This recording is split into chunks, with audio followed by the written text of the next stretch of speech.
Hello, dear viewers. I am back, like a phoenix rising from the ashes. My appeal got rejected by YouTube, but it also said, oh, this also wasn't a big deal, so we removed it. So backward. Basically, they knew they were in the wrong, but they are legally bound to take the videos down anyway. So, since you literally cannot stream Deltarune anymore, without the risk during certain moments of getting copyright strikes that will delete your entire channel, I had to record the Gerson fight off screen because that's the one that was causing a problem for us. But we also lost the video on YouTube, which means we lost the Jackenstein footage. But I had it on Twitch, so I downloaded the video, and we're going to rewatch those so that everyone can kind of see how they went. You know what I'm saying? Here, why don't I go to plain desktop, because I'm going to have myself, it's going to be picture within a picture, it's going to be weird. Alright, so let's play where we beat Jackenstein.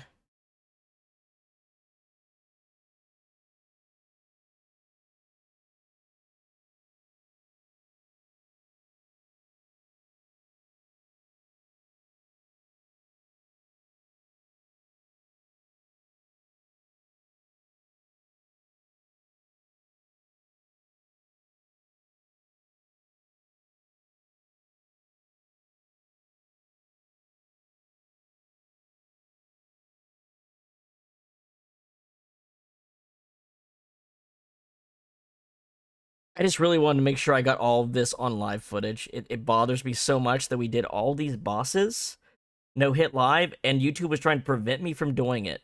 Like, they were just actively getting in the way of me doing this thing I was, like, 90% done with. You know what I mean?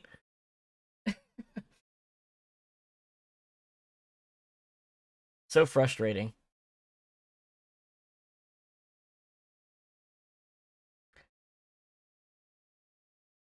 Now the Gerson video, obviously I recorded it just on my desktop, so I'll provide all the commentary for that live.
Oh, are you kidding me? There's no audio output coming out of this desktop.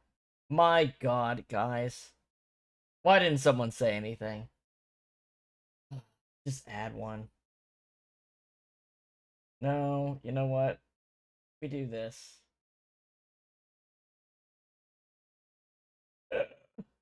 And then this. Good lord.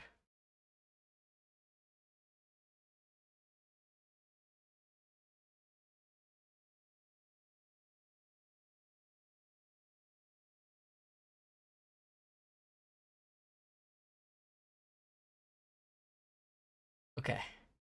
We're already at an hour. Jesus. Watching myself, doing this thing that YouTube took down. So we have it on stream for posterity. It is what it is, man. It is what it is. So the Jackenstein fight is not technically a boss, but we added it as an incentive because I made a bet while fighting the winning run against Nightmare, and so I followed through. So this is also a fight where we ended up using one of our tension items, so that's why we're gonna be the Titan fights. We're not gonna have that, but that's okay. I think the Titan fight's gonna be fine without items, honestly. Jackenstein's a very fun fight. He's just not a very fun fight to do no hit because his fight takes a very long time, and if you want to no hit it, you're doing it slower than usual. And there's just like, it's the same thing. You see the ghost at the bottom of this screen? There's another one on the second to last thing you do. And those are the two only places you can get hit. But it's 10 minutes every attempt. You know what I mean? Like, it's just too much. So I was like, okay, just use the item. Solve this a little quicker. It was either that or using it on the Titan. They weren't going to not get used.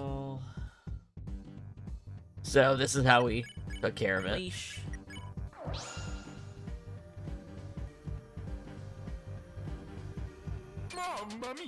Mamma mia.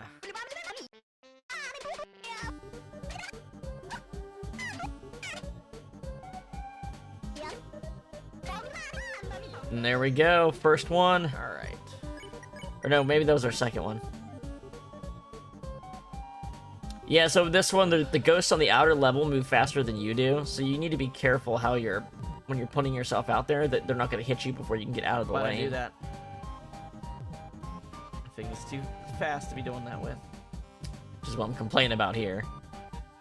Like, oh, I went and made a move that probably could have got me hit. By the way, when we play the Gerson video and I'm commenting on it, I'm going to put the volume for the video very low.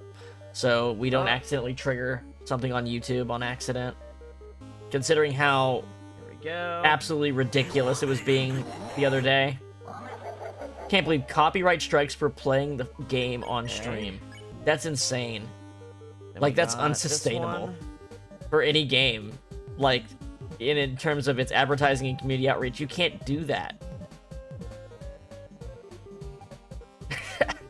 You gotta solve that problem. Like, it needs resolved. Like, the day after, like, a 40,000 viewer charity stream, if it was done on YouTube, that charity stream would have been taken down. Fuck out of here.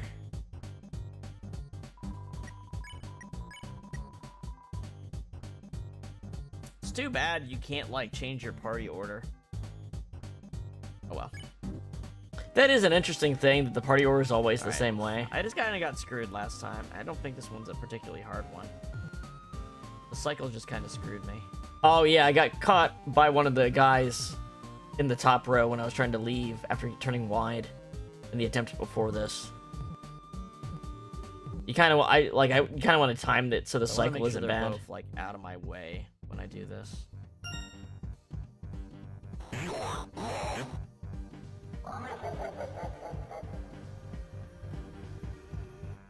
There we go. All right. And there we go. No, I can't, because I have no money. Mamma mia. And because the owner saying you can use it is not a very strong argument. Because YouTube's legally obligated to do that stuff. Now, should they be using a distributor that is, like, literally damaging their community relations? No, they really shouldn't. That is a no-hit Jackenstein. Alright, so that's our no-hit Jackenstein fight. Alright. Now, I did the Gerson fight. It took maybe 9 hours of trying over the last couple days. He's actually harder than the Roaring Knight as far as I'm concerned. But this one obviously doesn't have commentary, so I'm going to find where I beat him, and then go back until the start of that one.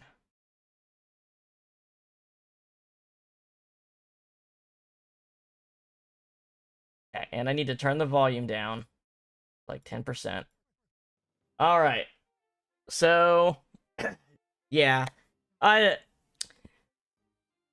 fact that YouTube gave me not a warning, but a copyright strike for playing a Let's Play of a game, and not just regularly playing it, commentating it over a challenge run. Like, it's as fair use as you can get. Plus, it's a game that specifically has the owner saying that any music copyright notification should be appealed. Like, publicly. As broadly publicly told as possible. It's crazy. But, yeah, so I'll try to turn this up a little bit. There we go. Maybe that...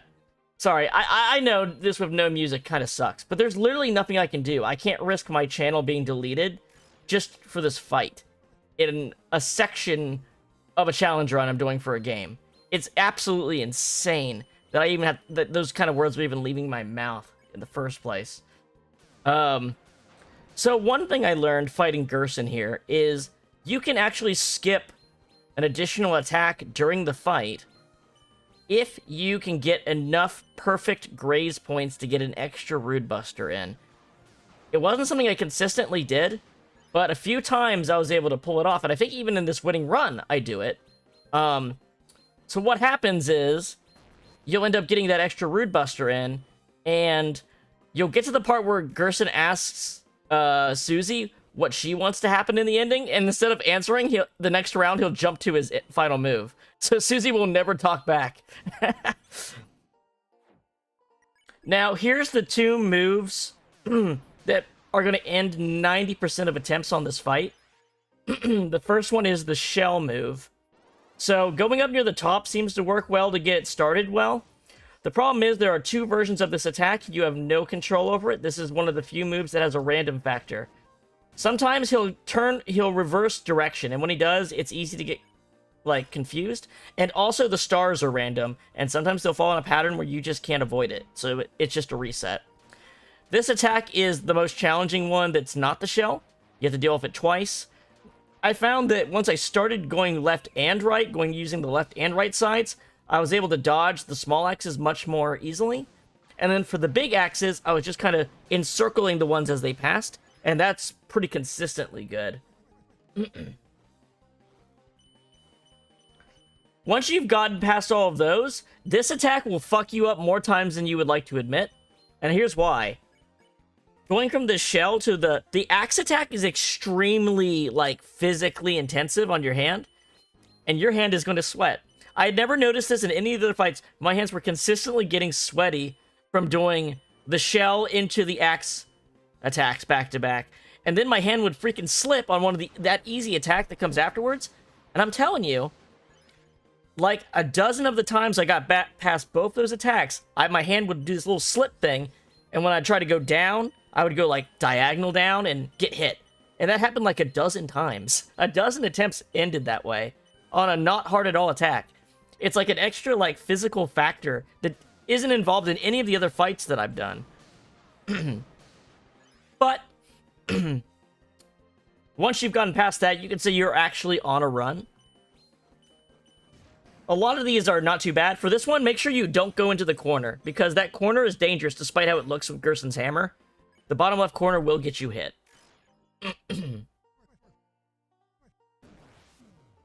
This attack is safe, pretty much.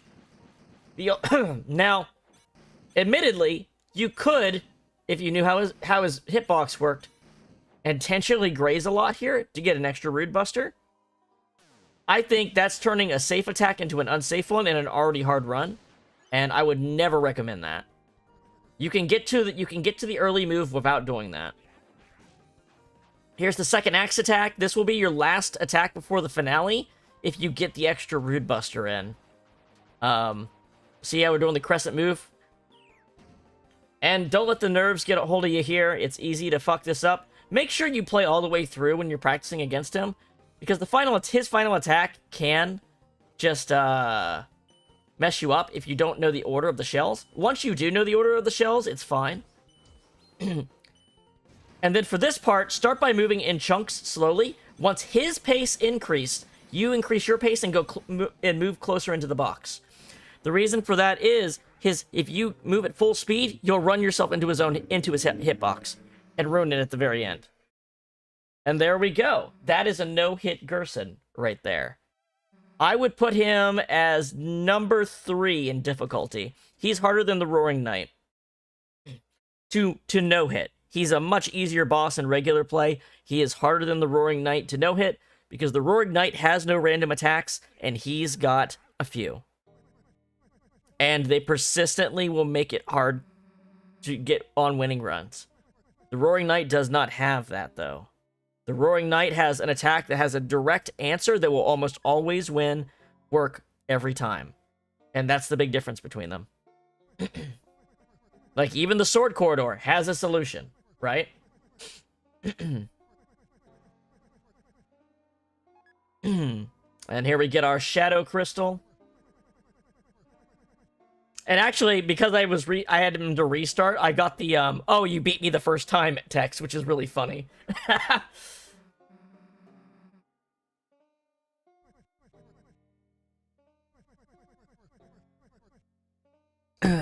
But, yes. Now that means we just have the Titan to we gotta clear through the rest of Chapter 4. But then we have the Titan to deal with. I don't think the Titan's gonna be too big of a trouble. We don't have the items to make the fight fast, but I don't think the fight really needs to be fast in order to be not hard. I mean, you're usually killing almost everything you run into with your light anyway. It's basically just when he's firing shots that he's going to hurt you. So, alright, let's back out of here. Let's get over to our other screen, and let's get Deltarune booted up.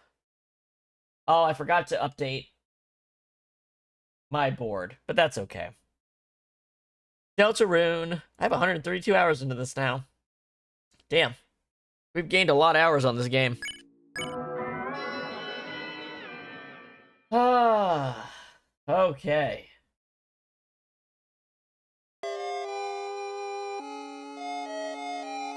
All right.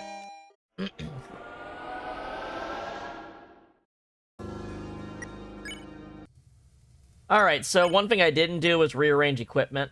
So, also, I put the lodestone and tension bow on Susie because it's the only equipment that, could do anything in the fight, assuming that those guards counted as grazing.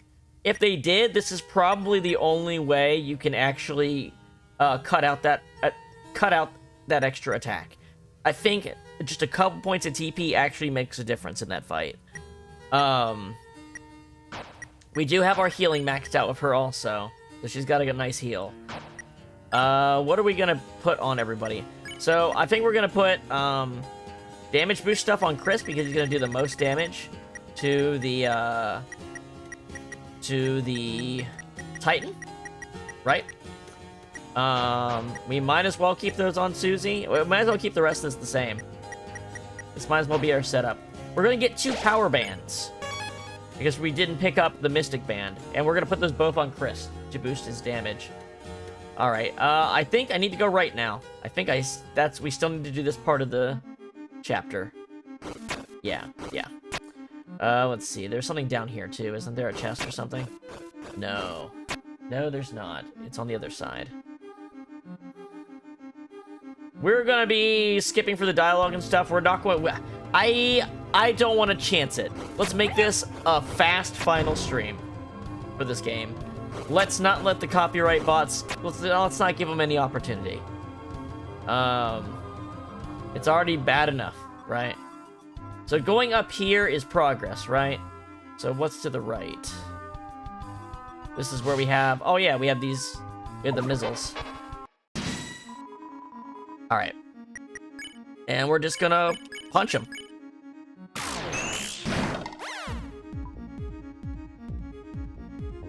I forgot when they're asleep, they have a little searchlight attack.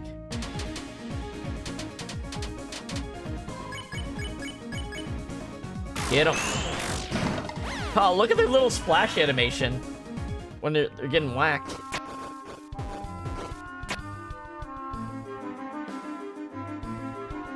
The Lightner's service has never gone on without me. I'm the most important. Kaka, he's the fire hydrant. The Queen's chariot. More like the King's chariot, am I right? Maybe that was Toriel's truck. Before the divorce, he took it with him. It's the one thing he got in the divorce.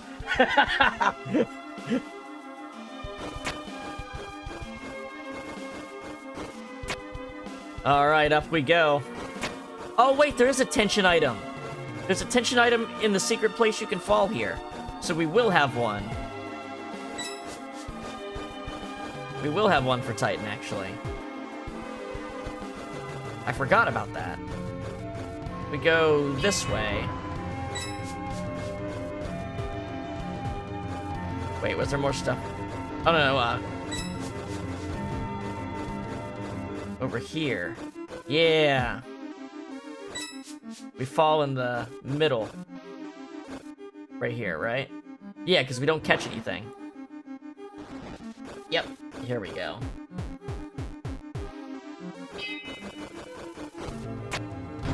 Yes, that is the tension gem. All right, so that's where the third one was. I was thinking of.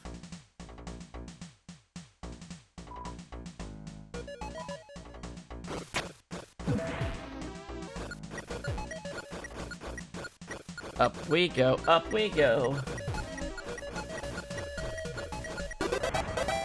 Da, da, da, da. And this is just a place to slide back down, I think.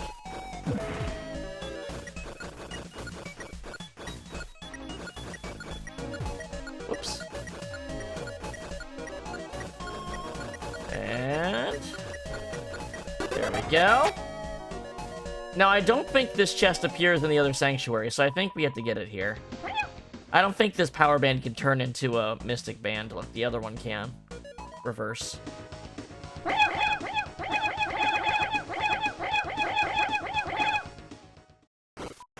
He's like, you guys suck. That's the power band. Right. So we're gonna put this on Chris. Yeah. Since Chris's attacks are going to get tripled, which means that, like, that multiplier will mean more for his stat being boosted than Susie's in the upcoming fights.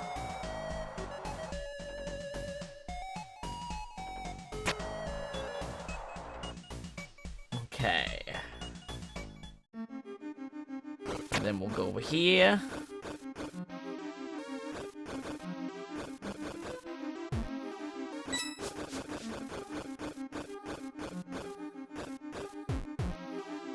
Up here. Up here. Oh, this is the progress. Okay.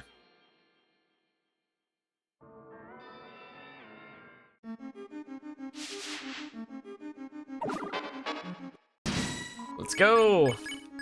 See if Chris does more damage from Susie now. He does. I know she didn't crit, but it'd be really... She'd be like a couple points higher, basically. But that's before fighting a dark enemy and it getting tripled. Yeah. Good stuff.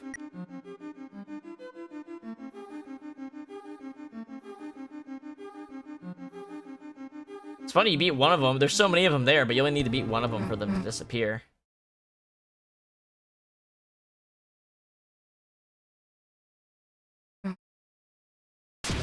So we're doing all the Susie scenes in this playthrough, so we're gonna not do goofy shit with Frowsy.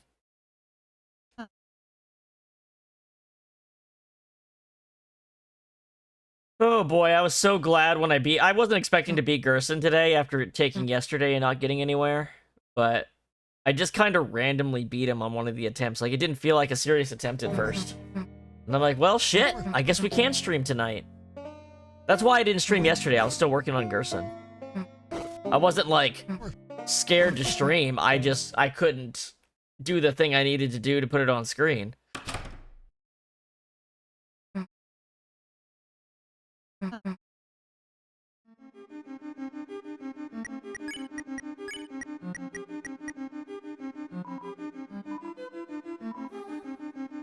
All right. And then play the piano.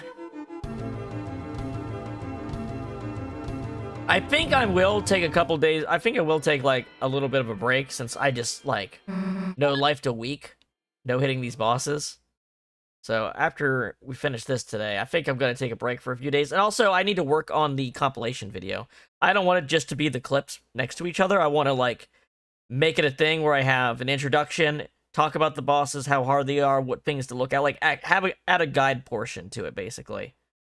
I'd like to add a guide portion since I feel like I can talk pretty at length about that stuff now.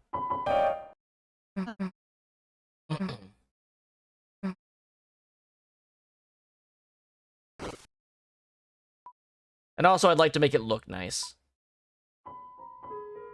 Because there's some things I think I would do with that video that I would also like to just set up the templates for some other videos I'm working on, so I think that might be a good idea. I'd like to release more videos in comparison to my, like, live stream ratio than I am right now. I do want to stream the new Konami Date game, so I'm going to try to fit in the Nirvana Initiative streams to get that done before the 25th. Which gives me, what, 8 days? God, that doesn't give me actually any time to be off. I'll have to figure out a solution to that. We might just do some super long streams for that game or something. Because we already did the first game. And the third game comes out on the 25th. You know? But the Earthbound playthrough, I think that might be delayed a bit. I think the Earthbound playthrough might get delayed just a bit because of the way things are falling. We're not gonna like stop playing it, but I think it's gonna have a little bit of a hiatus on it. Just the way the other stuff fell.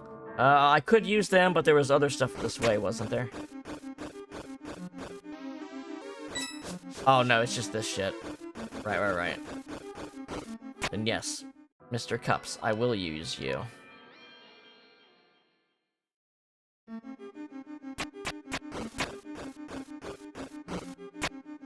Alright. That's all good.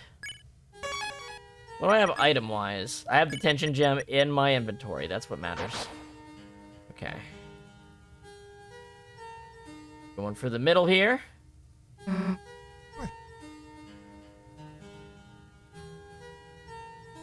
Gonna give Susie the letter. We still got a good deal of this chapter to go before we can fight the Titan. Get the entire second and third sanctuaries. Chapter 4 is fucking huge, man. I love it. Hi, Rousey.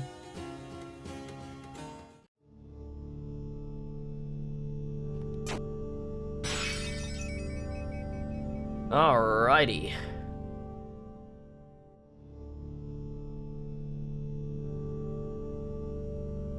Where we were before. Now we're gonna climb here. Got several climbing sessions still. We also have Sound of Justice. That one is definitely not a boss. I don't remember if it would be hard to fight or not. I don't really have any intention of no-hitting it because it's not a boss, though. And I feel like it's a long sequence right before you fight it, so it'd be a pain in the ass. But I think that's the fight where you can actually reset. It's the one fight in the game where there's a reset button. Maybe that would make it compelling enough to do. That it's the one fight that you can easily reset. I'm not gonna make myself do that.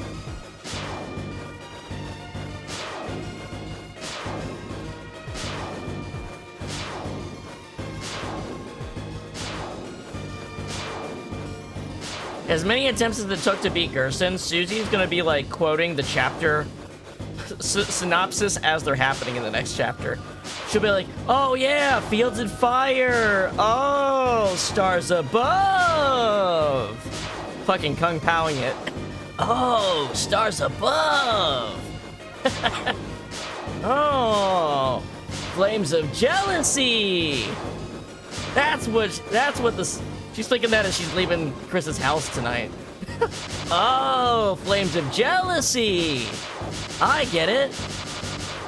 That turtle said that 153 times to me over the last 2 days.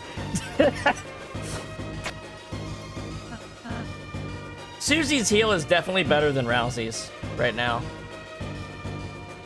Going after Dio here at the top of the staircase. Chasing the new descending staircase. Alright. Number 2.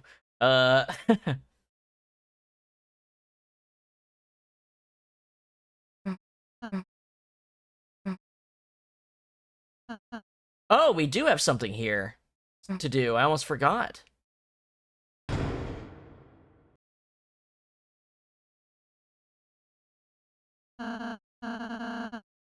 It's like, this is the fountain. Yeah, I guess this is it. Woo! Chris, Susie, I suppose I'll see you in the castle town. Yeah. Let's have another tea party or something.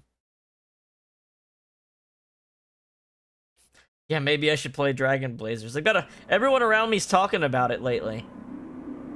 Look how thin this fountain is compared to the other ones. It's like a little Slim Jim compared to the other ones. This is a Rudy fountain. The big girthy ones are an Asgore fountain.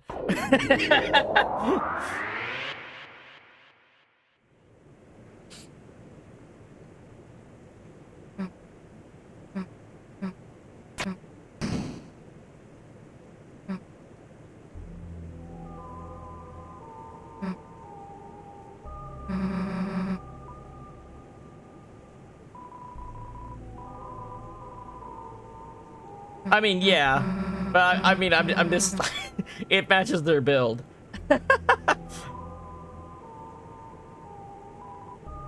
Or you could say that maybe this is the main fountain and it just kind of leaked out into this room.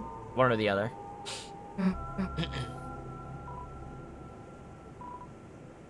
But the knight was literally in this one, so that wouldn't make much sense. Oh wait, wrong room. Oh well.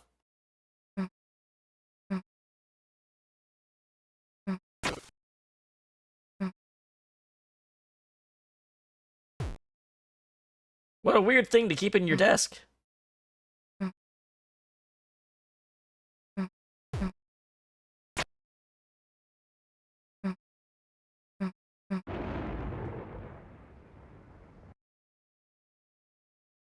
You wanna know something crazy? Even though I do this while we're playing, I had been clicking between A and B to advance text during fights. I forgot that Y works on the text bubbles in fights too, to speed through text. I've been doing it manually.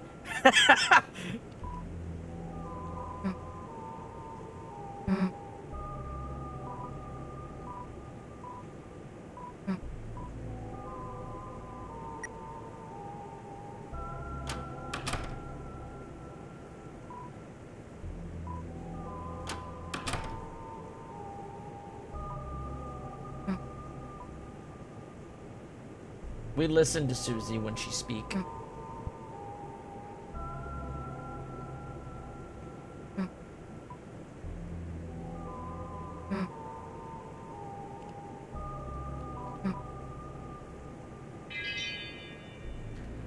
The handbells always look so cool when, like, they would bring... I don't know if you ever had this. When I was a kid, they'd, like, bring everyone out to the gymnasium for, like, a little assembly. And they'd show off a bunch of a bunch of musical stuff. And I loved it when they showed us the handbells, like the church handbell stuff. I thought those were such cool instruments. I bet they're hard to learn to play. Yeah, I mean, like, you know, you might have, I mean, people cremate pets and have them in urns and stuff like that, but they usually don't put them in, like, their work desk.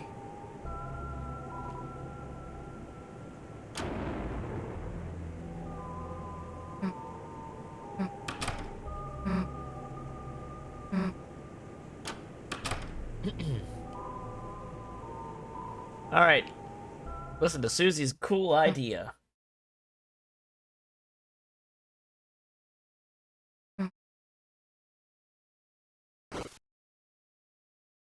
Look at that sassy pose. Yeah, I got a knife I made out of Jell-O. It's super sharp. I made it just like the YouTube video.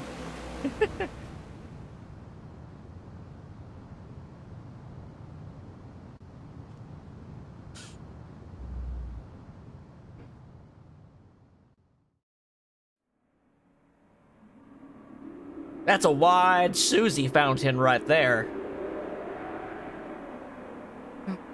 That's a wide-ass Susie fountain. Pretty sick, huh? Hold on, my cell phones are gonna go off in a second. I think that the intro to this song sounds like a ringtone.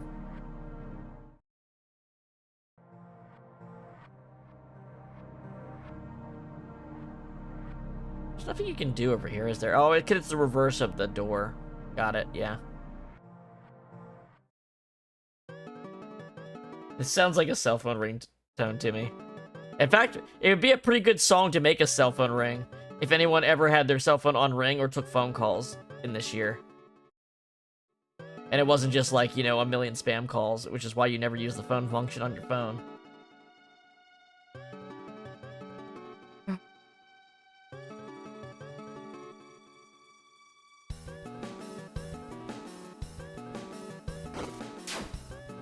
Excuse me, sir. We're here to fight. Open your eyes. Poke you in the eye. Oh, look at him. He's not happy.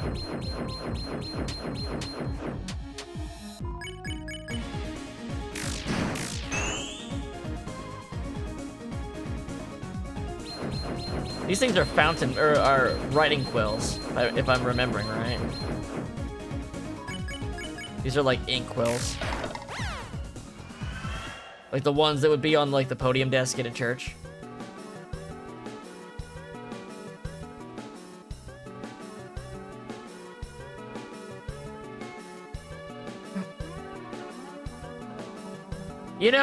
You know the one thing I don't like?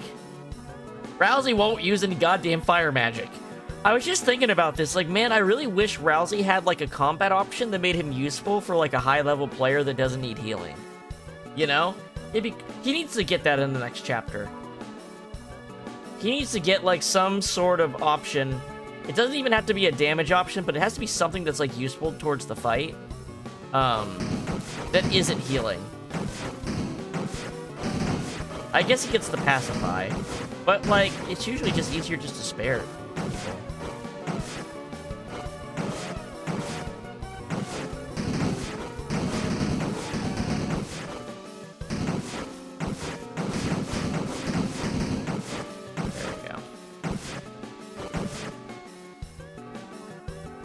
Alright, so if we go into this room now, you can see the chest is... First we'll fight this dude. I like how the people in the other version fought our ancestors are so much more sophisticated than these barbarians, and these enemies attack you on sight. They're like distinctly an enemy that comes after you. Anyway, this is now a power band because we waited to open it up. Chrono Trigger style. We don't know that the knight is the one handing out the shadow crystals. We don't know that.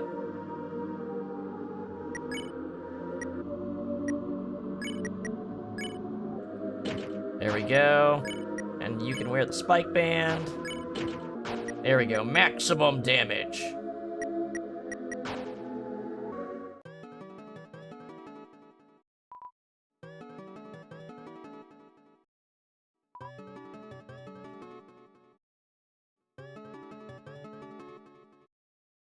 And then this is the other dead end. The Lord of Screens, cleaved red by blade.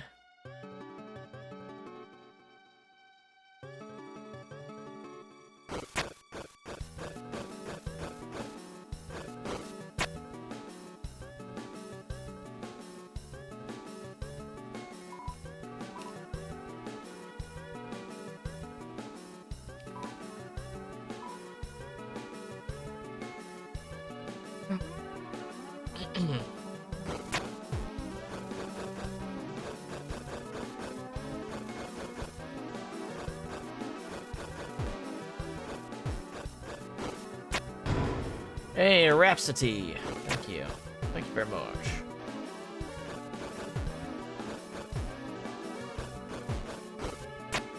Alright. Fight me. Let's see what our damage on Chris looks like now.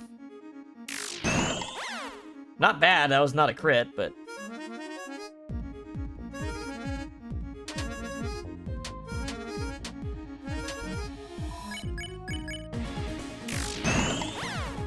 Still.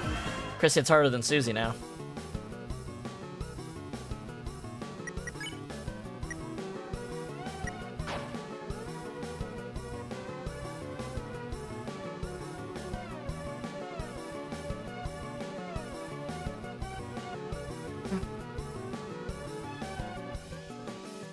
It's likely that there's like whatever the outer entity that's talking to you at the beginning of the game is probably the thing handing out shadow crystals.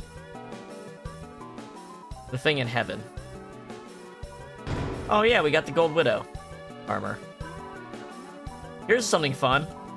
You are one of the donators. Between you and another, you've reached 10,003 gold. Do you know where the extra money comes from? It's 1 gold per egg you have. You may as well give money to a spider. Take that, what is in the treasure. It is yours. So, let's see. Oh, this increases attack power. Does it do it more than a power band? No. But, Susie, you can wear this. There we go.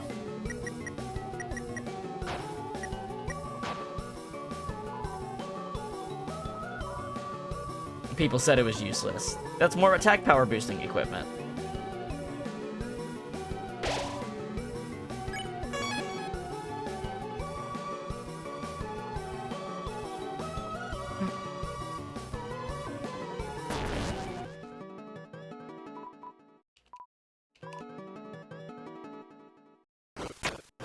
Up we go. Gotta be honest, Chris. I've never really gotten picked for anything before. No one ever wanted to be my partner in class. Even got chosen last in gym, which is insane. But this is like something else, you know? Like, Monster Kid doesn't have fucking arms. You're gonna pick him over her for baseball?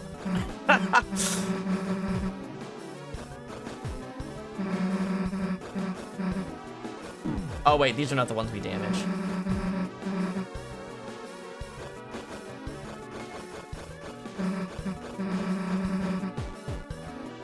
I know, that's what's crazy. Like, the kids in your class kind of fucking suck. I mean, the kids in Susie's previous hometowns were probably worse than the ones here for sure. She's actually making friends here. Okay, so this, we gotta get the egg too.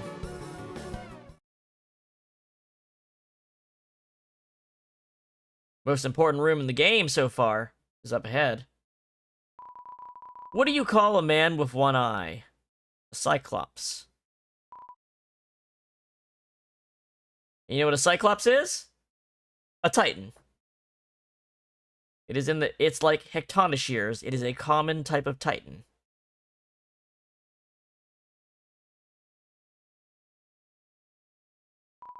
Why does the angel make its cry?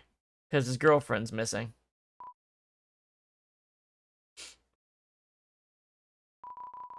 Who will call the girl who snows?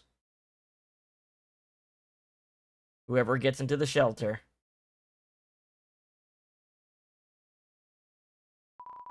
I don't know. I don't know.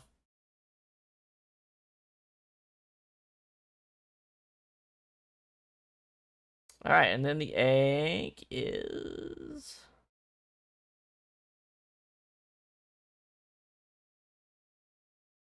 Here it is. Alright, this room. Roots.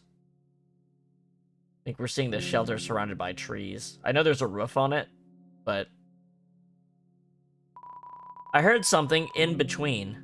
Something in between. It was mixed up. Where the children pointed to... yeah. The children entered the forest, followed the pointed tail into the forest, and were lost. Or something. It's something like that. I heard something in between. Something in between. I worked that out in a different stream. But over here... There's a peculiar book here. Read it. And so wept the fallen star, making rivers with its tears. Then, slowly, from the bitter water, something grew. It looked like glass. Read that again. And so wept the fallen star, making rivers with its tears. Then, slowly, from the bitter water, something grew. It looked like glass.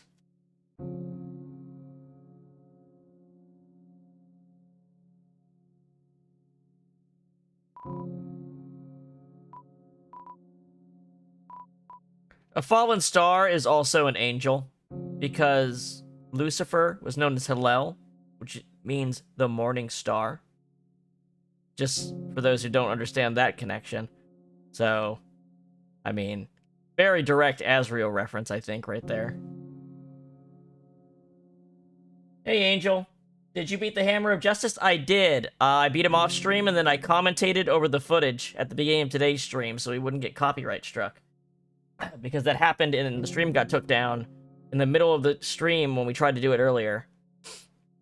Because YouTube's going insane.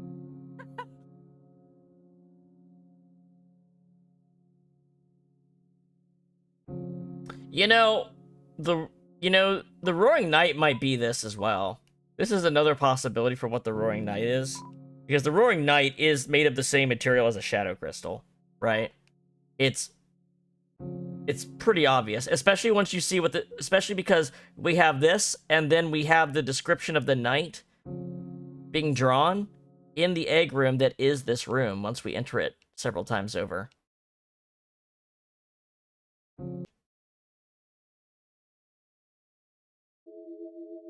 This is my favorite room in the game. Briss, there you are. The patients are waiting for you. Yes, I know I'm quite small for a secretary, but knockoffs don't have the right to complain.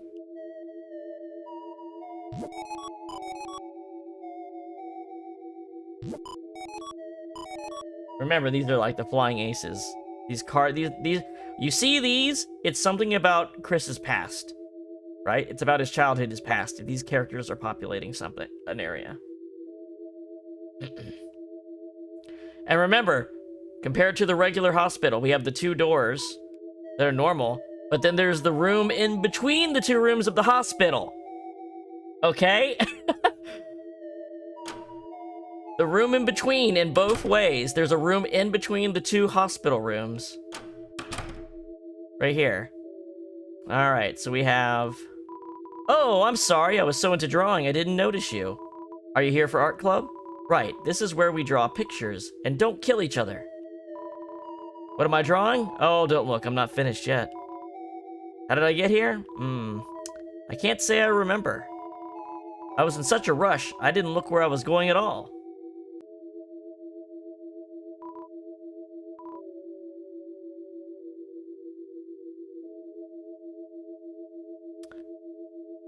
I wonder if this person got into this room through the method that the guy talked about at the end of his conversation in the 3rd room. Hold your breath, turn left, go left, and count to 100. Hey there, thank you for raiding, GameCore. Thank you for raiding. We're coming near the end of our no-hit bosses run here. I'm just enjoying my favorite room in the game right now. He is behind the tree. Up here, it's a sink. It would be ridiculous if you painted something and there was nowhere to wash your hands. Hey there. Well, there is a man here. Well, he seems to be pointing at something and nodding. Well, there is a man here. And then we go, what, like over here? Sink, it's like... There's a canvas here. Hello, Pixel Chip. Alright, so this thing is... These interactions are so interesting to me. There's a canvas here. Will you draw? Yes. Chris picked up a pencil. Which is, you know, the equivalent of... In the Dark World, for him, that's a sword. They began by sketching what they had seen behind the tree. But as they sketched, the line began to err, as if the pencil had lost its way. So they started again, drawing over the lines they had already made. Many times they would suddenly halt, or the pencil drifted into a new drawing. So they started over and over again. Through many repetitions, their movements became faster and smoother, until without looking, they had completed a sketch in a single, wild line. In the end, as a result of layering the sketches on top of each other, the surface of the canvas was nothing more than a monochrome smear. Next, a tree was painted over it. Painted over everything, leaving nothing but a simple still life. After all, there wasn't anything to look at in the room beside a single tree. Chris got up. It seemed the painting was complete.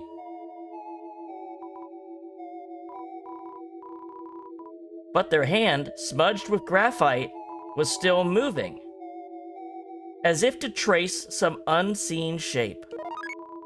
An egg was picked up from a nearby easel, and then the more important interaction. It's a sink. You ran water over your hands and dried them. Between your fingers, a faint gray crease glittered stubbornly. You can never wash it all away. So, I've said this before, but I read that as like a Macbeth kind of thing. Like, the stain comes from whatever happened in that childhood situation with Des and them in the shelter. And this is like a recreation of probably a fucked up Chris being sent to like an art therapy session or something like that in the real world.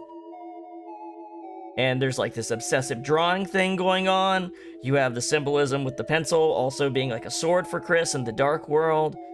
You have the fact that he washes and washes and he can't get, and they can't get like the guilt out. Also that imagery of the constantly layering over is the effect we get for the Roaring Night itself. That's basically what it looks like, which We're coming from a room that used to be the room that talked about the river flowing from bitter tears that turned into glass. So there's another, yeah, sorry, I'm saying it on accident. And then there's this, like this kind of thing to it. And again, we just saw the Roaring Knight on the staircase, and I always bring this up, but the ghosting layering effect of the Roaring Knight, especially on that staircase, is like another weird call out to a painting, I think, which is by Marcel Duchamp. It's a very famous painting called Nude Descending Staircase number 2, I think. It's a very famous painting, a like very important painting to postmodern art. But it's the Knight's effect is so similar to this. I can't help but think when you see all these things together, it's meant to be so. Here, I'll pop it up here. Don't worry, it's not like bad or anything. It's this person that's multi-layered and kind of descending down. You see how it's the same kind of description we get from the easel description here, see? It's very interesting. There's a lot going on here. It's a very emotionally tinged room, I would say, with a lot of interesting stuff. You remind me of the green Pippins? The one from the mic room? Well, you'll have that. So now we have our egg. Not too important, but it's not too unimportant either. Well, there's not a man here.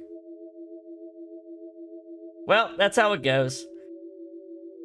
Yeah, that's why on most of these streams I ran out of title room, but most of these streams I say on this playthrough, the no-hit boss playthrough, this is a pro spoiler and theory stream. Talk about whatever you want on here.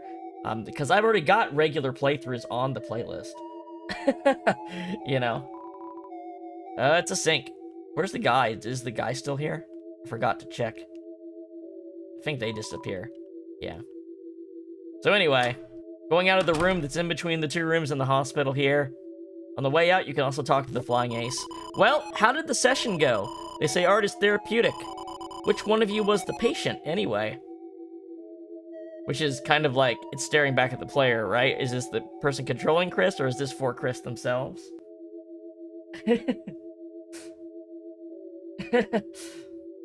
Look, all I'm gonna say is this. I went out of my way to add Mike to the no-hit run. First try, I had to erase a save file to do it. So Mike's a little bit on my shit list right now. Alright. So, let's get the moss while we're here. The moss was consumed with gusto. Moss most. Alright, now we're ready to move on.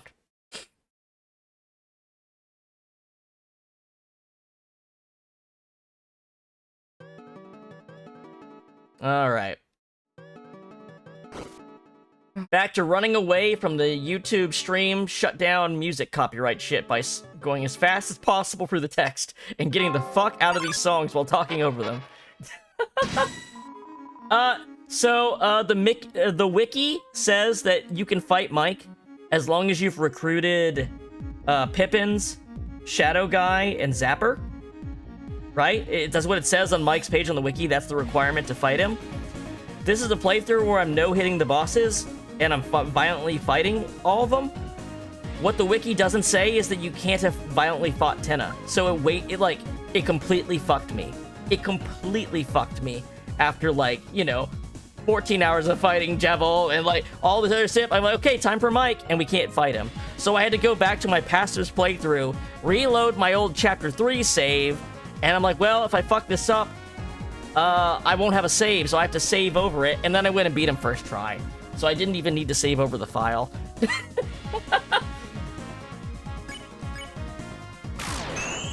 Yeah, I hope someone fixes that page on the wiki to include Tenna in the list of things you have to have recruited. Because that's a one hell of a fuck up.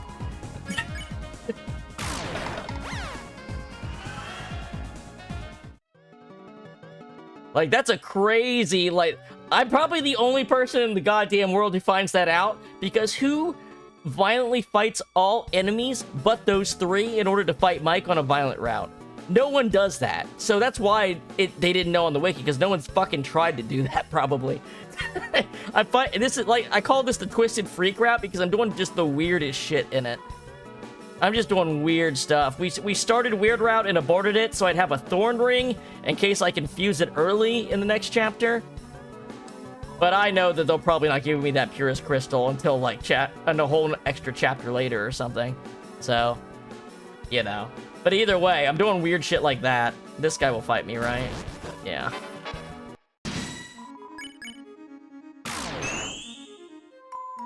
Honestly, good for you, Wickabell. You took a double power band Black Shard Chris crit hit. I did the trick to get 2 power bands with the chrono trigger kind of thing. Hopefully that makes the, hopefully that'll help make up for not having as many tension items for the Titan fight. Just being able to do more damage with Chris in general.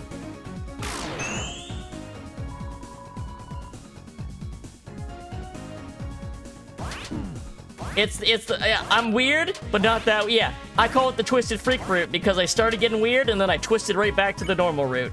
And because I wanted the Twisted Sword.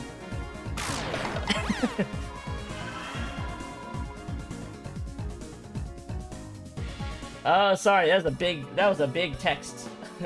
Partial, what did you write? Oh. Well, Susie's only played Dragon Blazers 2 if it's the first game. Well, no. Noelle said in her blog that the Ice Dungeon was in Dragon Blazers 2. But, yeah, I don't know. Susie only rented it and stuff. Or she borrowed it, right? My personal theory for real Mike is it's an old microphone left in a drawer underneath Tenna. Originally bought for Azrael when he and Des played together and fallen into misuse and forgotten after Des disappeared and as he went to college. The aspect of forgotten is also what let Airwaves have the freedom motif. That's possible. My theory is that Mike doesn't exist at all. He's literally just a joke making fun of people losing their shit over a reference to a soda commercial in regards to Spamton.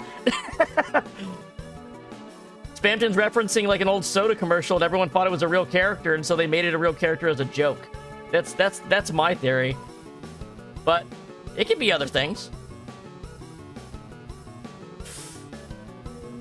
Because there's an old Mike Ditka Big Shot soda commercial from 1997. That's a bit too much coincidence, I think.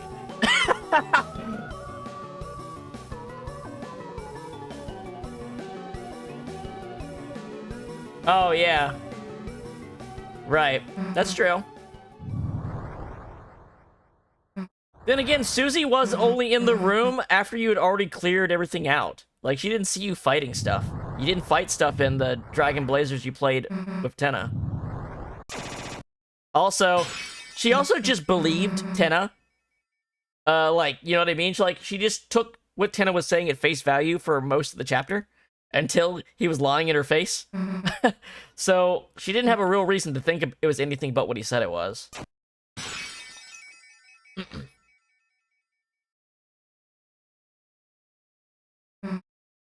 Alright.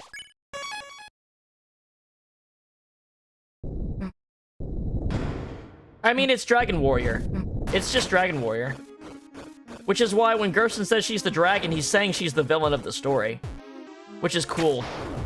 Because in a story where there's an evil prophecy that brings ruin to the world, being the villain's actually a good thing.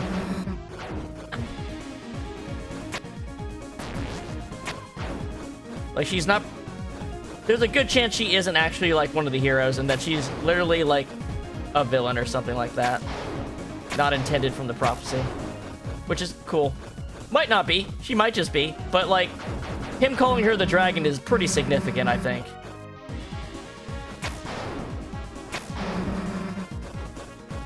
What's Dragon Warrior? It's the most famous RPG in the world. It's the first turn-based RPG for video games.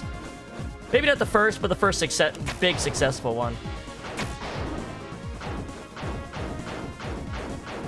It's the game that all other console turn-based JRPGs is based off of.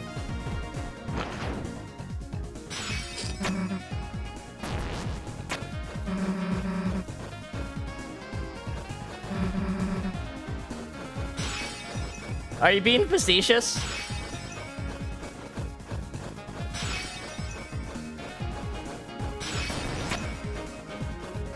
I assume you're being facetious, yeah. Alright.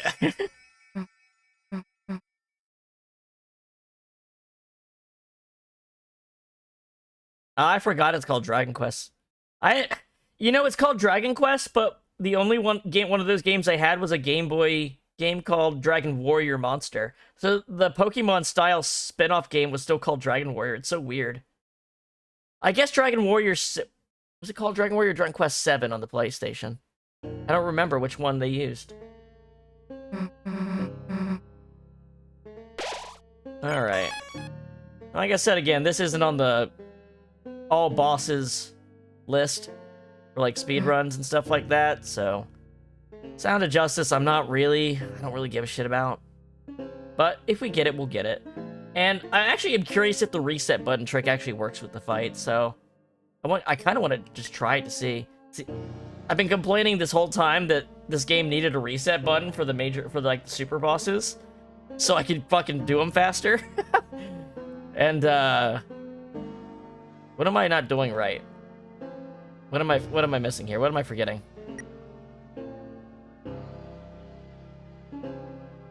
Oh, this way.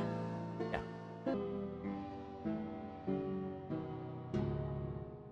And this is the one fight that just has one. I think it's a debug thing that's just left in the game.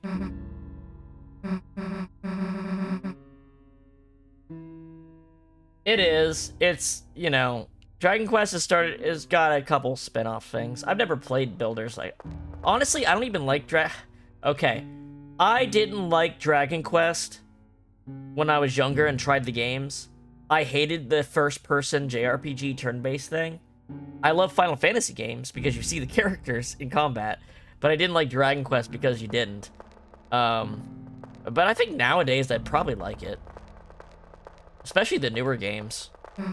I was gonna I wish they would have remade 1 and 2 before 3, so that, like, you know, new people could start on the first game. It's so weird to me they did a remaster of Dragon Quest 3 first. I'm sure they're good games. They became famous and popular for a reason. It was just a weird prejudice I had. I've always liked third-person games way more than first-person games. I like seeing character designs doing cool things. Like, I hate Elder Scrolls. I can't stand Skyrim. It's the most boring fucking game I've ever played. I liked Oblivion a bit, but that was in the era when the PS3 had literally fucking nothing on it.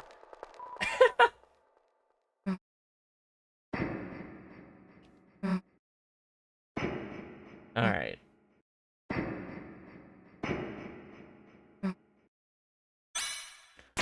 So if you use a tension item, you can end this fight immediately just by casting... Okay, heal early. Yeah. Yeah, you can just do that, can't you? The first time you get a turn after Chris shows up? Oh, can you do graze to get more? Let's see.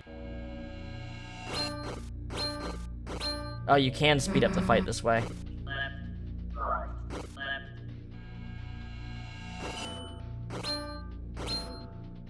I don't know if it's worth it, though. You're gonna fuck up more. This is... Yeah. This is a cool, like... This is like a cool scripted sequence. It's not a good fight. You know what I mean? It's kind of Simon Says. It's just like 9 scripted turns.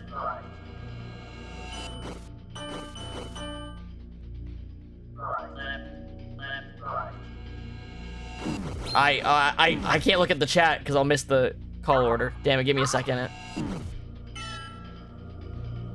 Alright. There we go.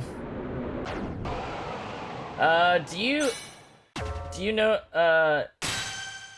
have you seen the "You're Taking Too Long" cutscenes when you have the scaredy cat? I have. They're funny. I like it. I like how fast he blows up the, "You're taking too long" is taking too long. I think you're correct about Dragon Quest 3 in terms of the story chronologically. There's a parry button. Oh, when I press A, I notice the thing jerks. Is that an actual parry? I was just flipping it during the Gerson fight. I would just flip over at the last second to do it. I wonder. I could end the fight right here. Ah, fuck it. We'll just go through it.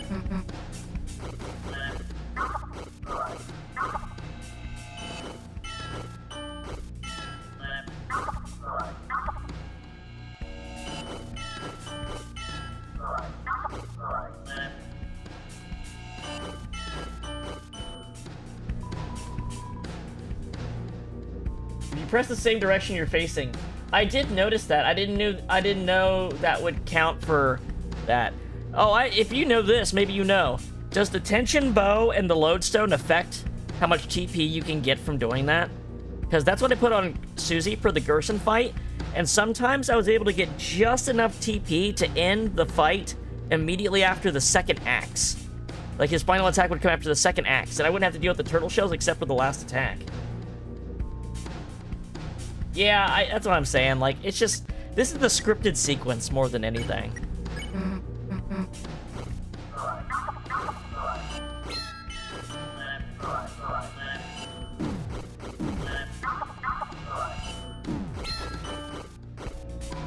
This is not a fight you can do while looking over the chat and barely paying attention.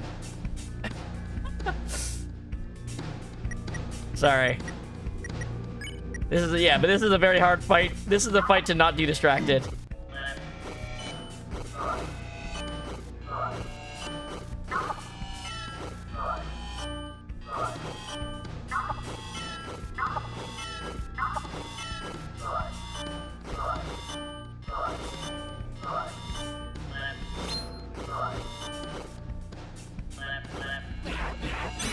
Oh, I forgot he does shit like that.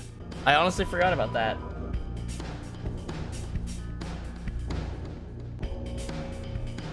It'd be cool. I don't really have a problem with the fight itself. Like I said, it doesn't feel like a fight to me. It feels like a interactive cutscene more than a fight. But it also makes you glad if you train Susie's healing so you can end it quicker. Can you graze? I was gonna say, can you graze? It's like Gerson's weird hitbox. Oh wait, Susie will just end the fight after like 9 turns or something. You don't even need to get the TP. It only ends it quicker if you do.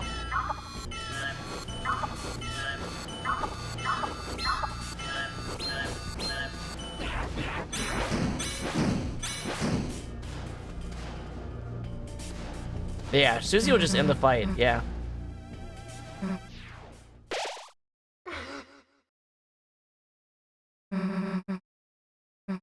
Alright. Yeah, if you use a tension item, you can just end the fight immediately. If you use like tension max, you can end this fight on turn 1. Well, the first turn you have control.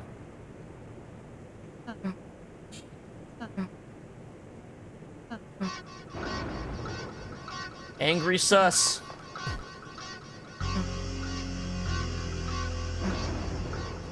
Don't yell at the Rousey. Don't make the Rousey cry. He's a good boy who didn't mean to do nothing bad. Be nice.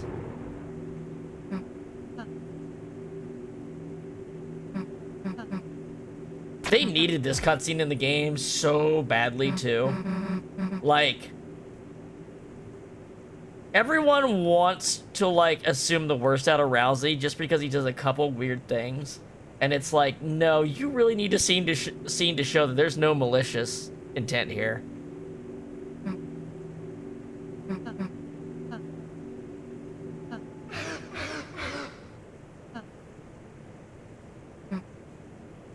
I don't even I barely remember the Sweet Captain Cakes fight because, like, it's just, you know, you're just trying to get the dances happening. It's like you're spending turns doing things you know aren't going to work every time on every replay.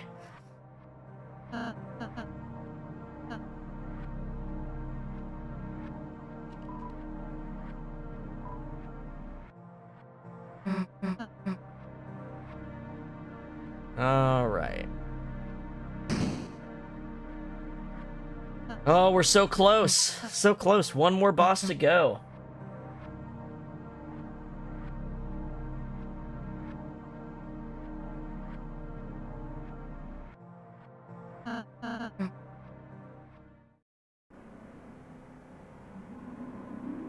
Yeah, Susie's got that big, girthy fountain. Not like the Knight's dinky little Slim Jim last time.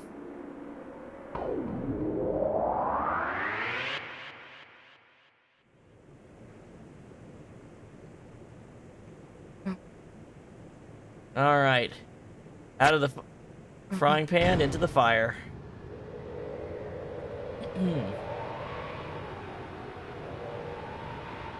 Tricky Tony. Tricky Tony's trick.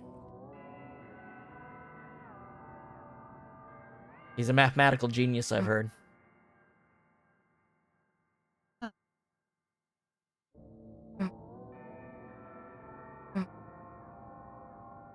Alright.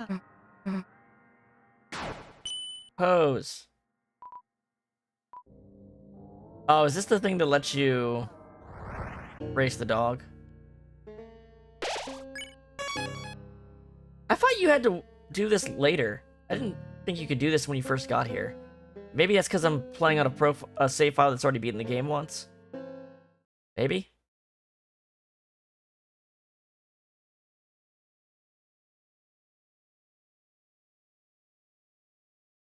Alright. Let's go, you bastard.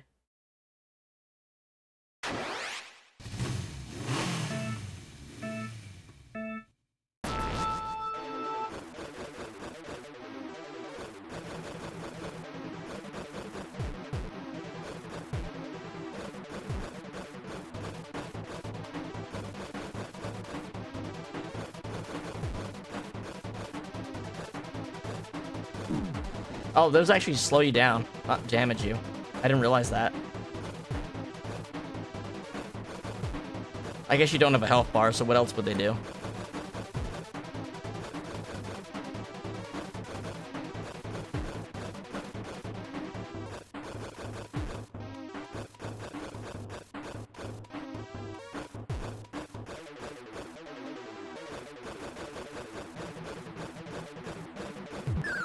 No, you don't.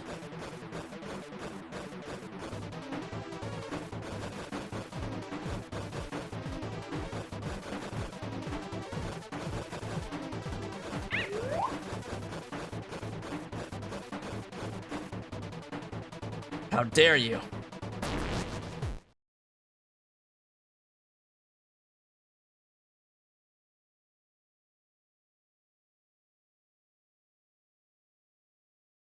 I wanted that bone, damn it!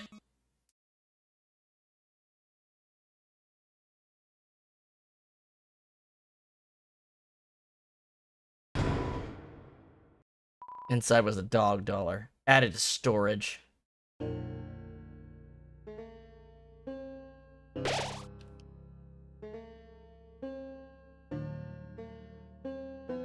Where is it?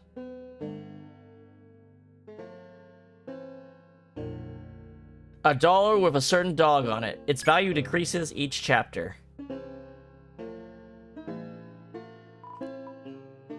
Okay, I believe you. Okay, I believe you. Thanks for $25, you piece of shit.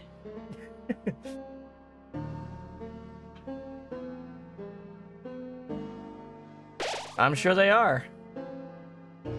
Alright. I mean, I'm not gonna use these items. You know what? I'm gonna leave a slot. I'm gonna leave a slot. Or two. What do I have on Rousey? Twin ribbons? Nothing to increase his attack power, do I? Don't think so. Sorry, Ral.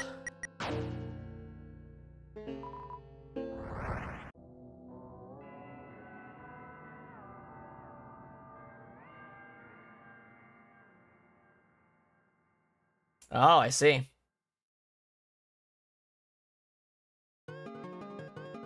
Alrighty. Let's do this.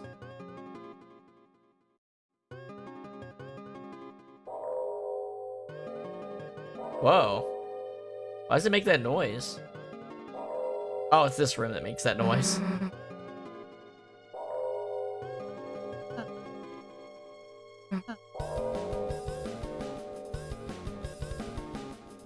Come at me, Bibbles.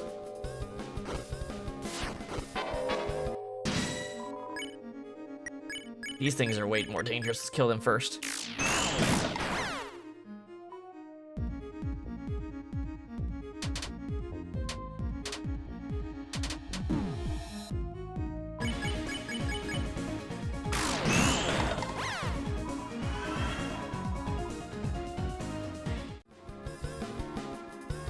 Bibble.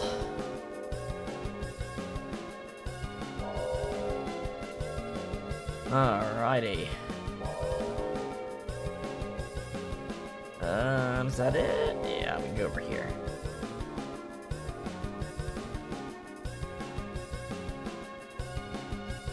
Alright.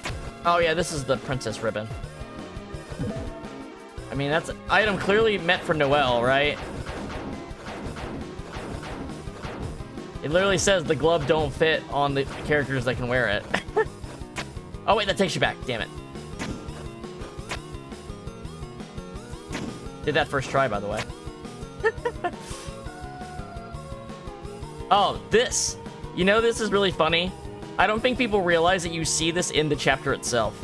Like, I've seen some people trying to figure out what the hell this thing is. It's literally in the chapter. I'll point it out.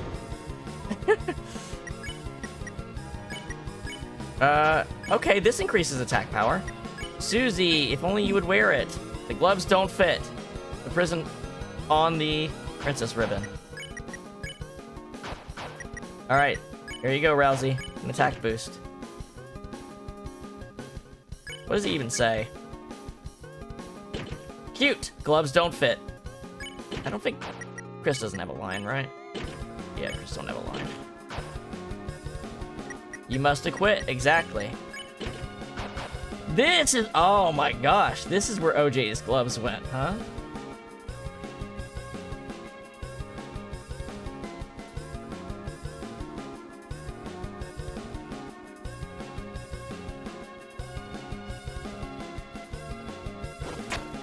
Sure, that's all true, but once I point something out to you, you're gonna slap your face, though. You're gonna slap your own face and be like, oh, god damn it. It's nothing big. It isn't even anything big is the thing.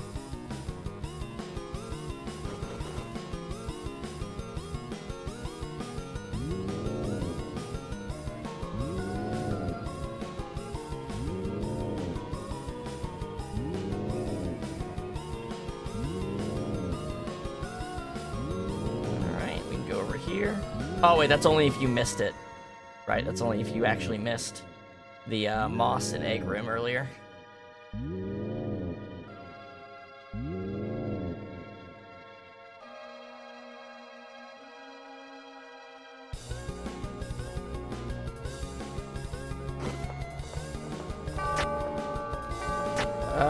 Okay, so there's a fight here. Is there another enemy on the right, too? I'll only say it when it's right in front of your eyes, so that you can't even deny it. I'll save that for when it's right in front of everyone's eyes and point it out.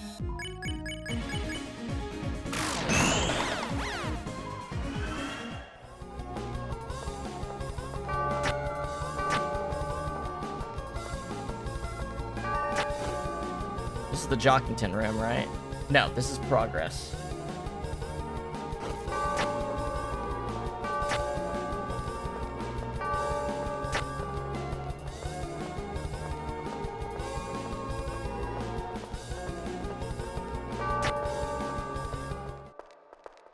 So, a friend can show up in this room. If you've ever wondered why there's a stupid room over here with just a fucking wafer guard, it's because it's a room for friend to appear in. I don't know if you have to wait or if it's just a % chance or what. But friend can, this is where friend can appear in chapter 4.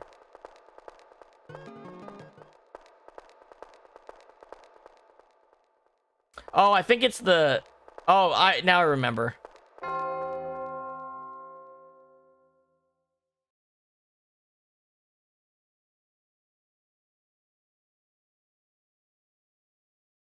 Maybe I'm misremembering, but this is a room where friend can appear.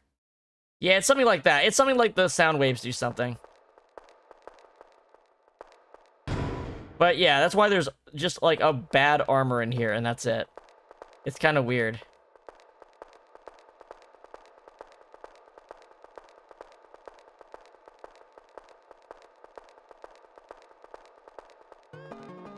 Okay.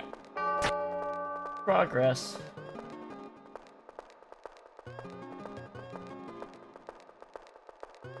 All right.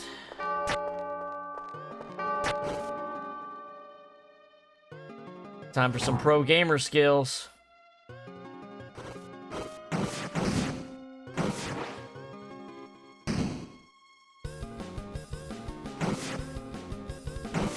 Woo! Woo!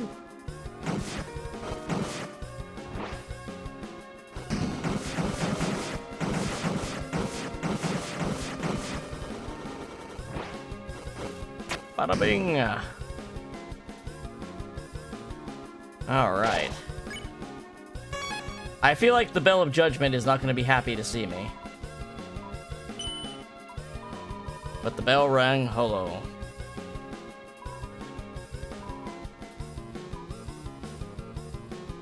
Do not. All right. Here we go. Get up here. Yeah. This piano is so funny. Makes me want to merge into traffic without looking.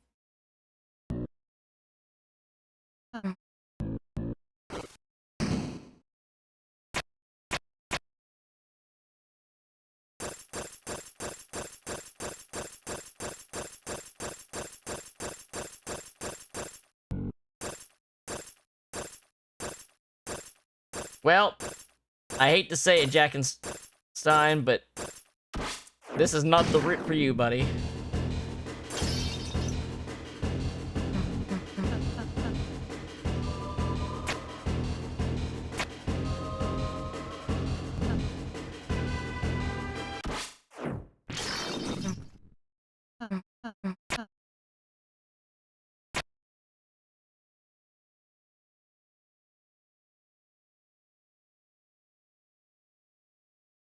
Well, we get another save point before the boss fight, right? Yeah.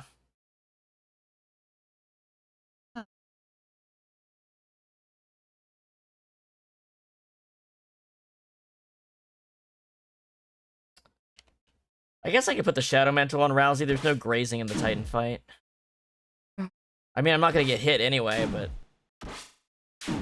it's better than Twin Ribbon. Unless the Twin Ribbon affects your light range. I highly doubt that. Oh no! The holidays are hitting us with their family rug beam! Ah! There's not the snack platter! See what I'm saying? It's the same texture they use for the fucking rug in their house. You can't unsee it once you've seen it.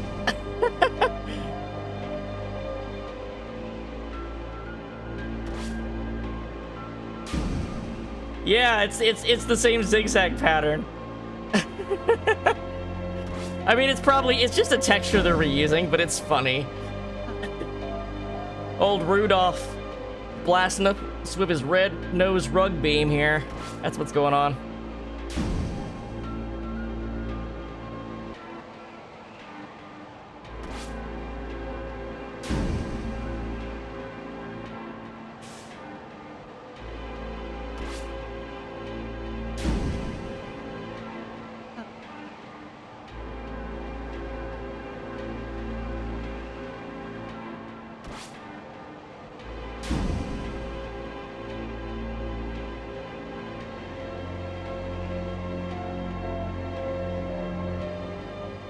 They're so lucky he just decided to stop attacking right there.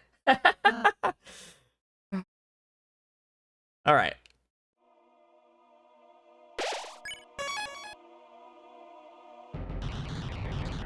I wonder how easy it is to die to the Titan on purpose if you need to reset.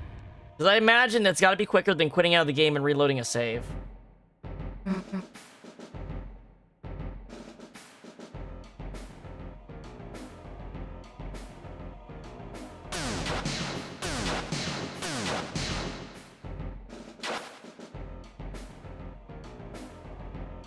Ugh.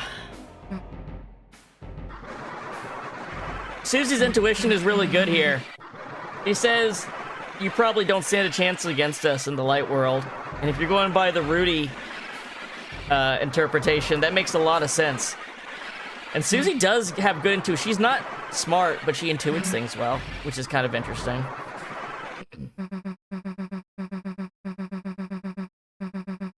You lose that fountain and it's over. Yeah, I can understand how people would like that. I feel like Des is definitely the person talking in the unused text that updates in the chapter. So I don't feel like it's her, but I can understand why people like that. I feel like Des is literally trapped and the Roaring Knight's entire objective is trying to find her, just through more unscrupulous methods than others are willing to do. And the only person who'd be that willing to do it would be a family member. And since Carol literally can't beat you to the church if you go there directly, I feel like it has to be Rudy. And that he's getting sick and ill from using this weird Roaring Knight power. And also, this Titan is based on the angel doll he's got in his hospital room. I feel like that's supposed to be a big hint. With Asgore as the accomplice that's hiding in all the big doors, like the cyber fountain. Asgore made that one. He made the second fountain in the church here.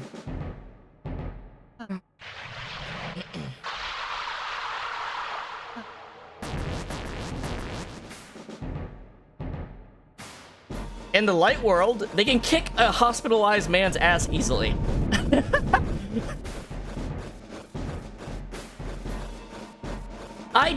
Honestly, I do think that, like, Susie would beat the Roaring Knight. The Susie that's been trained by Gerson could beat the Roaring Knight. I feel like that's just true.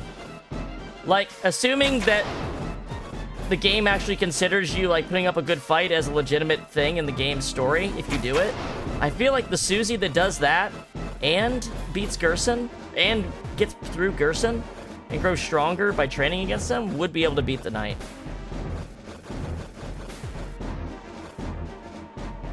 I feel like that's why we fight him in Chapter 3. And then we fight the thing he's creating in Chapter 4. Like, I feel like the Knight's actual ability to be a threat is diminished in the story afterward. Look, there it is right there. There you go. There's the tail.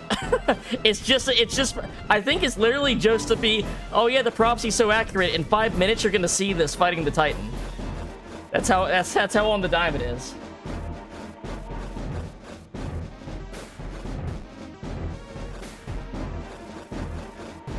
Oh shit. I'm not doing this very well. Oh my gosh.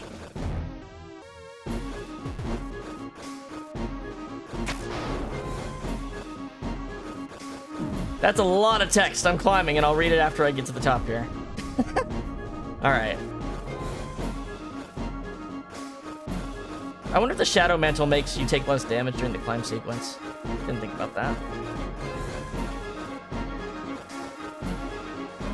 But yeah, these things are literally that thing you saw in the thing. Like, they're literally, like, they're everywhere. And yet you won't even think, they're just an obstacle, so you don't even think about it. And you were probably intended to notice it, is the funny thing. They probably meant for you to notice that right away, but because it's an obstacle, you don't.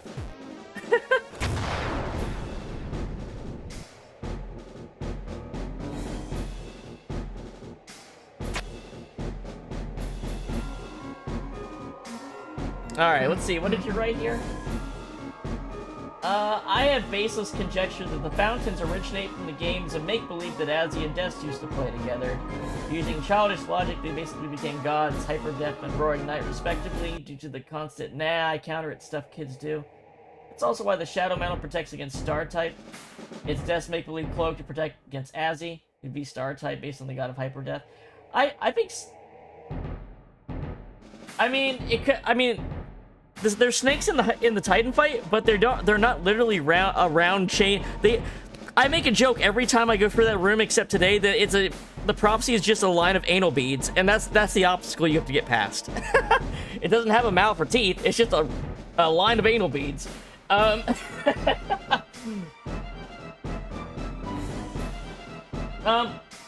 So I kind of agree with you on one thing for sure, is that the Shadow Mantle is definitely Dess's. I think it's Dess's in the fact that it's her boyfriend's jacket that she would borrow, that Ness talks about, or sorry, that Noelle talks about when they were to hang out. She would use his jacket to wipe her tears. I think that's literally girlfriend has the jacket and won't give it back. I think it's literally that. And I think it does protect against star attacks because of Azrael too. So I do agree with that.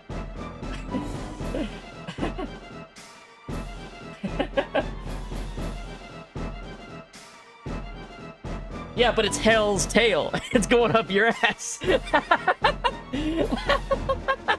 It's really called Hell's Tail. Yeah, you're right. It's in Toriel's room. Yeah, you're right.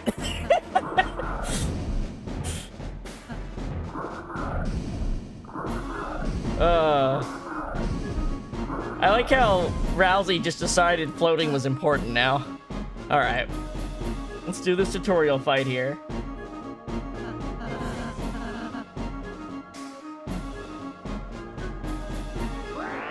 Yeah, we don't get a save, so we're gonna have to die on purpose if we biff the run.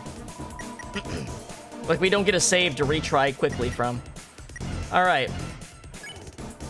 Let's see how good Chris does with 2 power bands.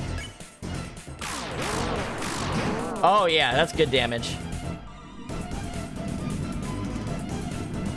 2 power bands with the black shard.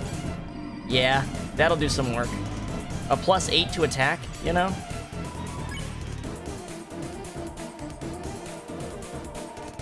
Yeah, he does. That's the other time. I noticed that during this run too, that he does it then also. I like how it looks like he's just being pulled by his scarf.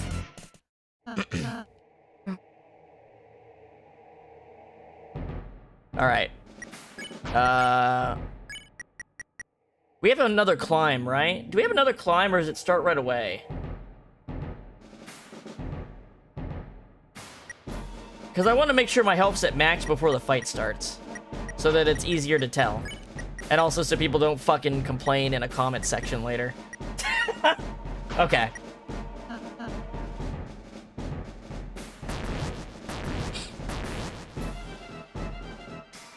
Whatever.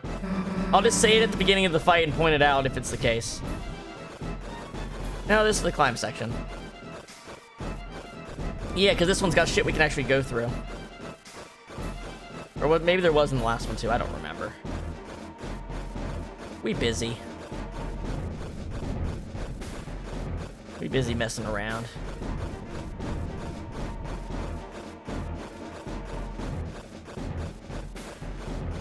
They just hate me because I'm silly.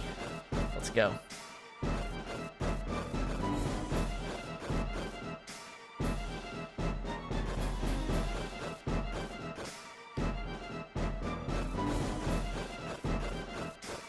There it is again.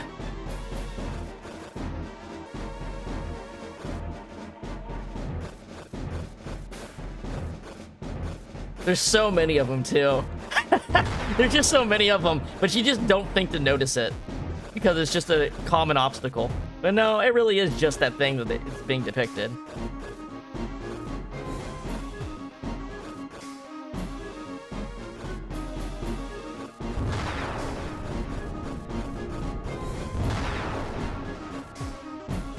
Ah!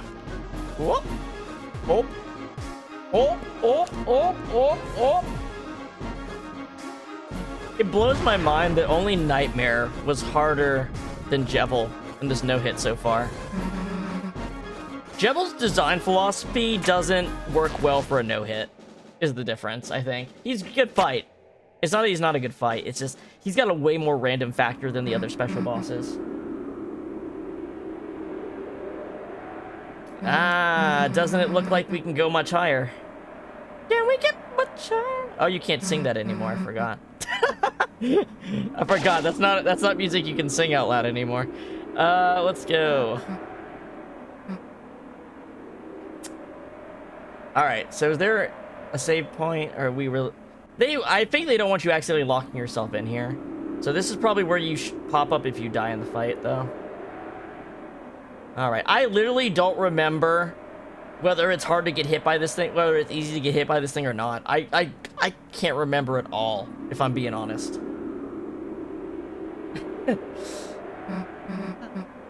I cannot remember. I just know that we're kind of just, most of the enemies just die against the light. You know what I mean? And you don't want to get hit by the hands, I guess. It's already been here the whole time. I like how this looks like a profile of a face. And also when you break the star on the face, like, the actual crevasses in it are like, oh, if you use like a fill bucket tool in Photoshop, you'll get like a gaster face. That's cool. Hey, dumbass. Don't know if you got the memo, but we're heroes. And there's a whole lot of stuff written in our lives we haven't gotten to see yet. So get out of our way. Yeah, I guess we'll see. After Gerson, I feel like it can't be too bad.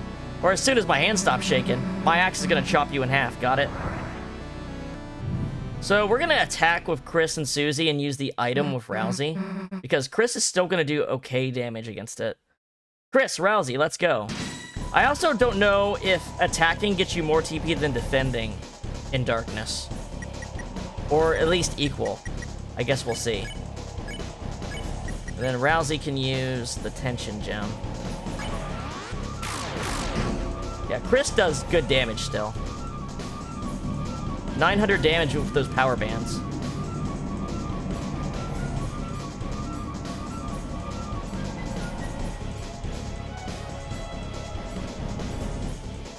Alright.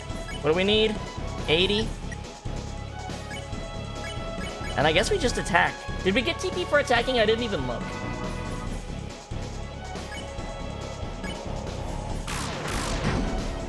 Yeah, we do. Probably the same amount as defending. Defending gives you like 2, right? We don't have to like be in a rush. We can just be very defensive here. You know what I mean? Okay. Took a hit. Well, let's play it through and see what let's see what we have to deal with. Oh man, I really ended up short.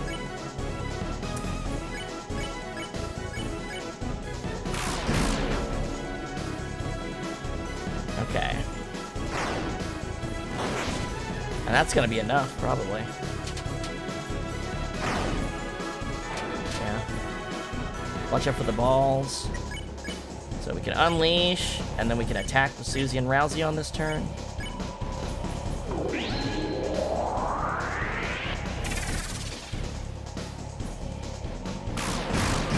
Now, I just realized there's a real problem with this fight when it comes to retries, which is if we accidentally advance it to the end, it won't attack us, right? Or, yeah, and Gerson will keep reviving us. Okay, so that can be an issue.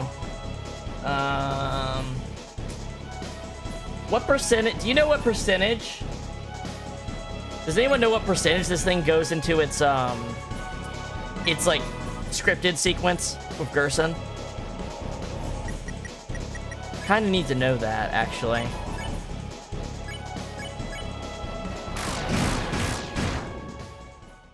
Oh, that fast, huh? Okay. Power? That was a 1 cycle. Power Band Chris is awesome for this fight, then. Absolutely a monster. This is a problem, though. I'm gonna have to do that whole sequence over again.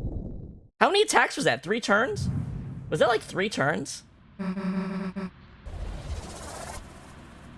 Will it attack me again at all?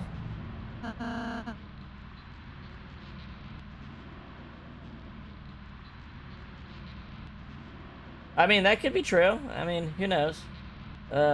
Above 50, but below 60. Okay. It's healed itself about that. Yeah, I think I might have to, like, do the sequence again because I have to load.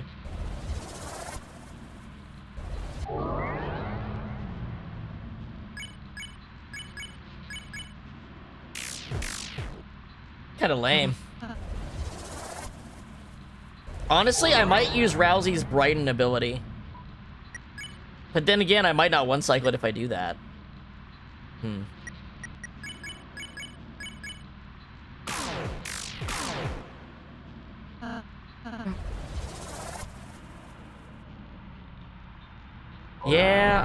Yeah, because I think after Gerson shows up, he'll heal you even if you do go down.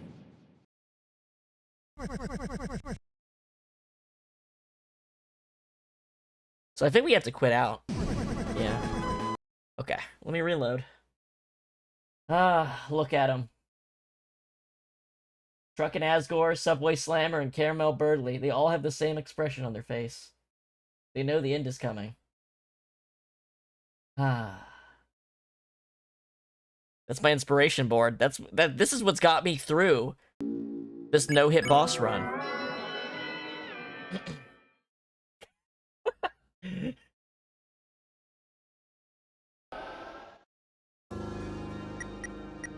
What do you mean? What do you mean, what is the joke? It's really funny. It's so funny. I don't understand what you're saying. He's just really funny.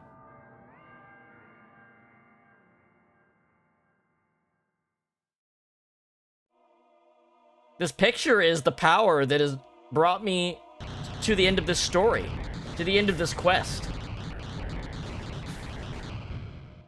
Man, I really do have to do that whole sequence on it. If I need to die the second I get hit then. This is a lot to have to replay. That's true. Subway Slammer was there for me when everyone else had abandoned me.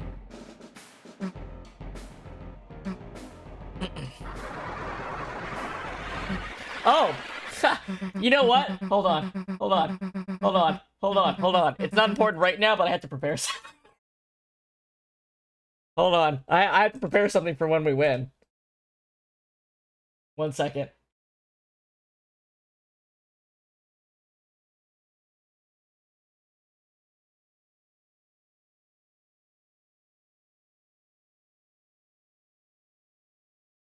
There we go. Gotta make sure I have that ready. Man, Automod is being so silly. Who cares, man? I guess if someone says they'll kill you, I guess that is a reason to Automod, but... I kinda have to pee. Sorry, give me a sec.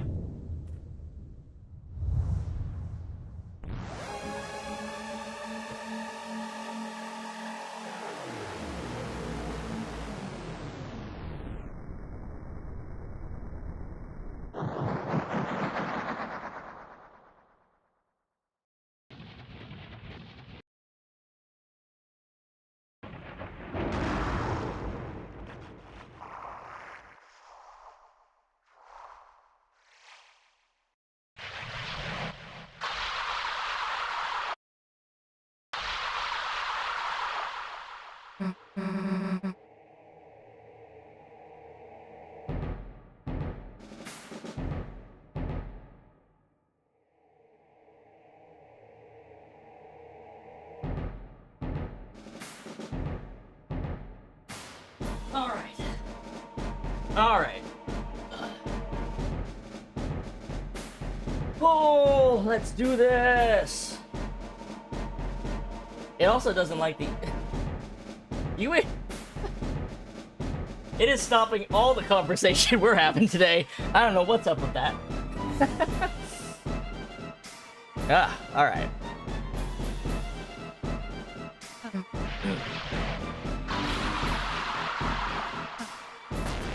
Oh man, it'd be cool if it'd be like, can you? Oh wait, is it gonna fade into us climbing to the top? Damn it, it's not. I thought it was about to. And I'm like, that'd be sick.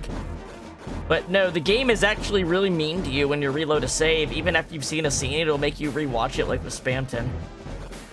So you gotta really go out of your way to die if you're doing no-hit runs on most of the bosses. Javel's like the only one you can quit out, really, and it's faster. You have to do it with Gerson too, but that's just because, like, the final attack often won't do enough damage to kill you.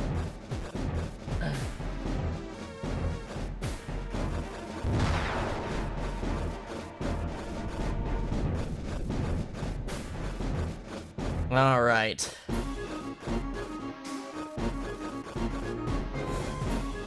Ah, damn it. No! Oh, it doesn't knock you all the way down. Do you have to fight the little mini guys too? Or is this the... Or do you have to do 2 climbs or 1 climb? It's 2 climbs. You have to do 2 freaking climbs every reset. And fight the little fetuses. Damn! That is a heavy reset. You gotta make sure you don't accidentally knock the boss below its threshold when you've been damaged. I mean, it's so short that I should just die on any hit. I should let myself die on any hit. Because it's such a short fight, it looks like.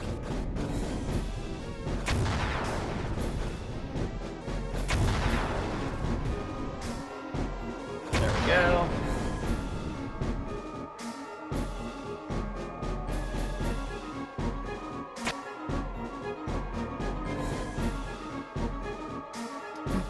Alright. I listened to all the Guardian Suite with lyrics while I was at work and I was trying not to die. I love how the lyrics have 3 different knights referenced. Like the intro has the knight saying yeah, and put a good word in with my sister Noelle, and then the Titan calls the knight Rudy. Anyone but Carol. Carol is like, she's designed to be hated the minute she walks in a room. Like, I can't think of a bigger red herring character than Carol. Like, she's super, super designed to, like, make you make bad assumptions about her. Yeah, the katana that's just sitting in the kitchen for anyone to grab. The katana and shurikens are just in the house. Anyone in the family can grab that.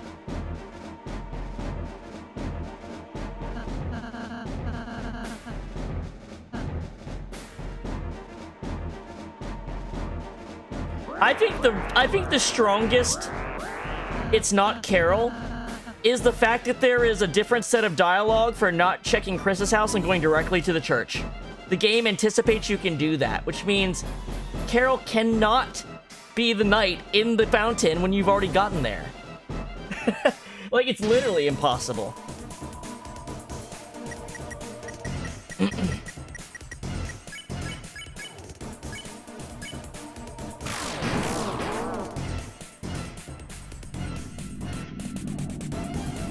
If it was just, if it had, like, you have to, if the game made you go back and check the house, it'd be one thing.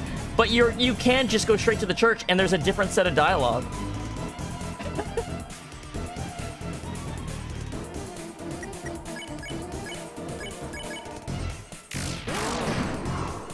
All right.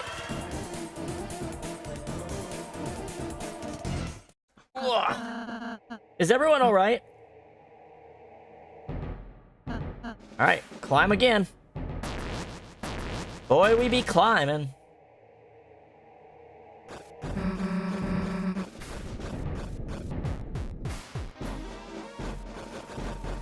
When Carol picks up the guitar from Susie, she checks the inside of it immediately. That's the first thing she checks. So she was aware. You could, if you watch the scene, you'll see it's literally the first thing she does when she grabs the guitar. She checks the inside. To make sure that Susie didn't, like, take the card out. Whatever it was.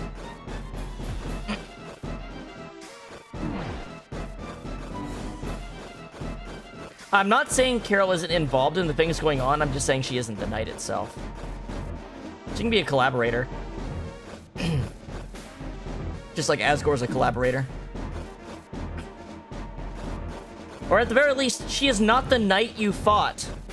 Let's put it that way. She's not the knight in this chapter. The knight in chapter 3 and the knight in chapter 4 could be different characters. If you go back and watch the Roaring cutscene, you can see what clearly looks like an Asgore Titan and 2 Roaring Knight Titans. So there might be more than one Roaring Knight. It could be that she's the Chapter 3 Roaring Knight, and that Rudy is the Chapter 4 Roaring Knight. I can't think of anything that would prevent her from being the one in Chapter 3. It's just that Chapter 4 has a clear reason she can't be it.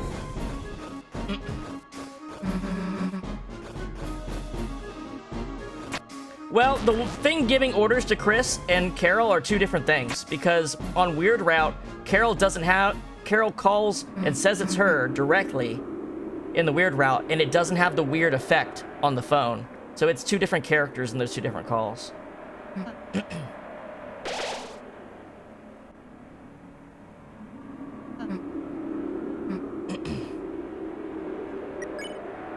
All right. Remember, we have to die if we get hit. We can't rely on... Yeah, I mean, they're looking for deaths. The corkboard is... These are the locations in town we've tried fountains, and we couldn't find her there. Next, next, next. That's what that stuff's all about.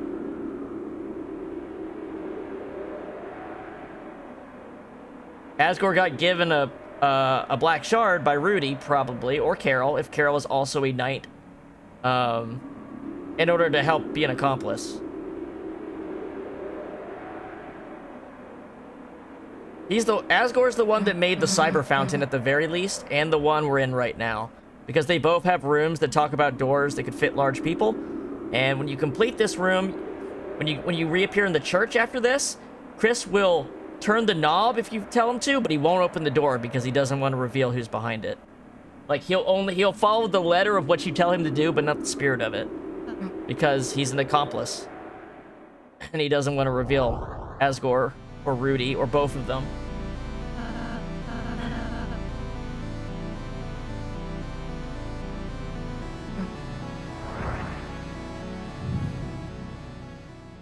All right.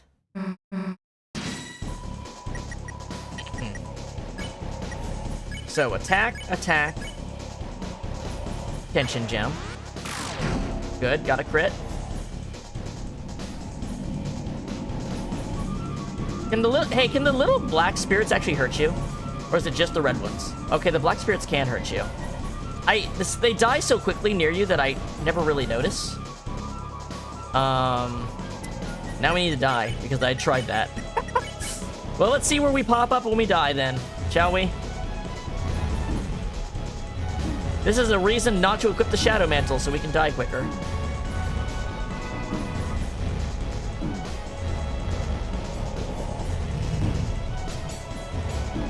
It's actually kind of hard to die.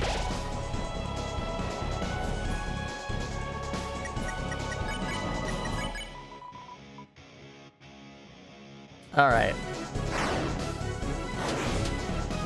I don't think so. I think they wouldn't have put a room that says it's... They wouldn't have put a room that says it's big enough for a large person there. And also, the person had to know they were going to be there, and Noelle tells Rudy where she's going to be the next day. So Asgore waited in advance in that room for them, and then makes the fountain. That's what I think, at least. I could be wrong, of course. I need to die. What am I doing?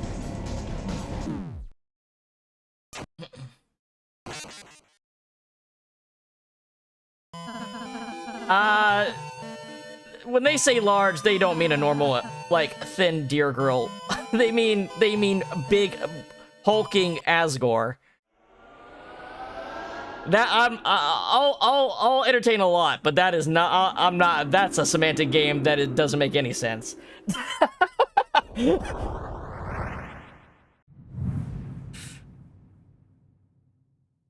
I think a lot of people don't think about that when Chapter 2 first came out, because I think a lot of people only noticed that text on the Weird Route, and they're thinking about, oh god, are we putting Burley's corpse in there? Or something, which, you know, that's not what we do, but... I think that's, like, that shapes how people think about that dialogue, because, like, half the time you read that is because, oh, we fucking killed Burley, he's just sitting here in the room. And then you clean up the room afterwards. Alright, let's see. Alright, let's focus in here. Alright. Item. Tension gem. Ah, missed the crit. Alright, so these things can actually hurt you. You do have to be a little wiggly woggly. God damn it, actually. Maybe I should use Asriel's, or not, Rousey's skill.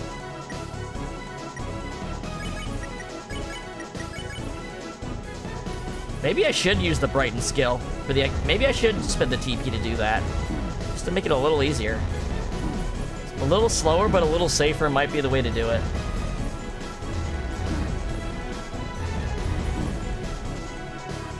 All right.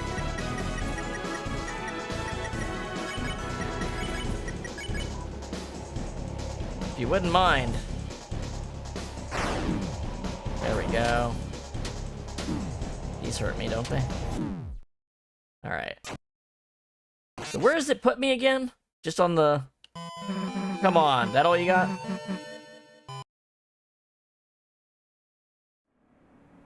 Okay. Whoa! It was difficult, but I managed to climb up to support you. Please take what's in the treasure box. I didn't know about this.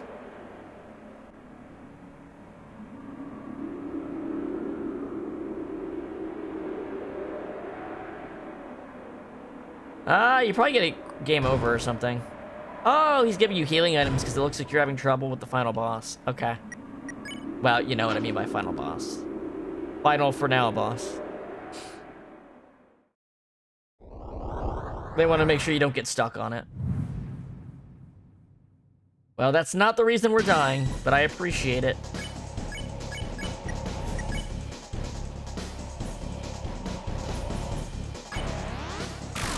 There we go. About 1100 damage.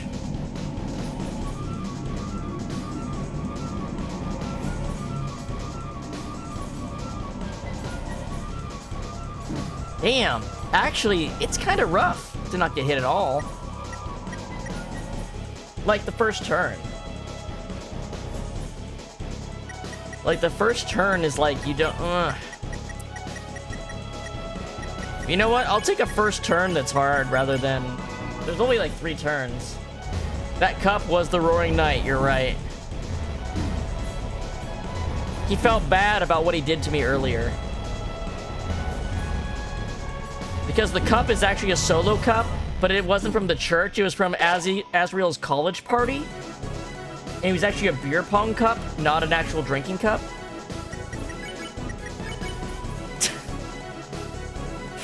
Alright. So we have more items if I die again.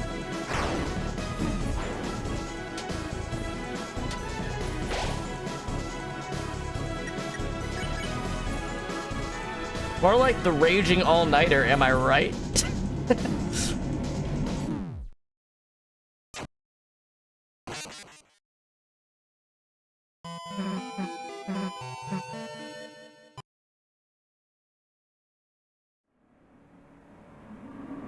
Oh my god, he does get more items. I wonder how many he can get. Oh shit, I should have checked if his line changed. Damn it.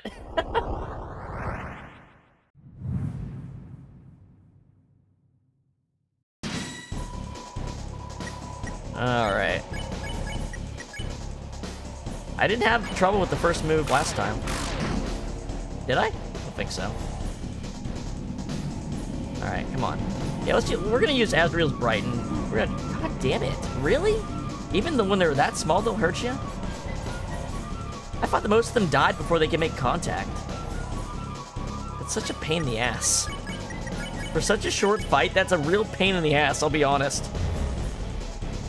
And there's really nothing you can do to change it because you don't have TP to use Asriel's or Rousey's ability on turn 1.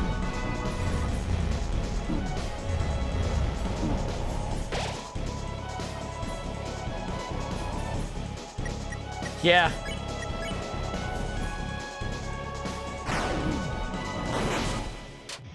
It's actually the mascot of the college he goes to. The Raleigh, California Roaring Knights. Sorry, the Raleigh, North Carolina Roaring Knights.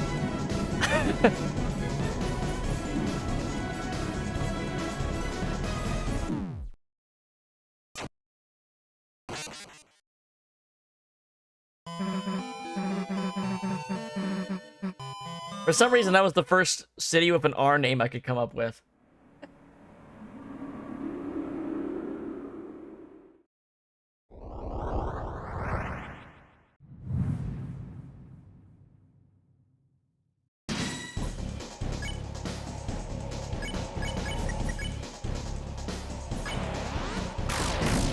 Ah, missed the crit.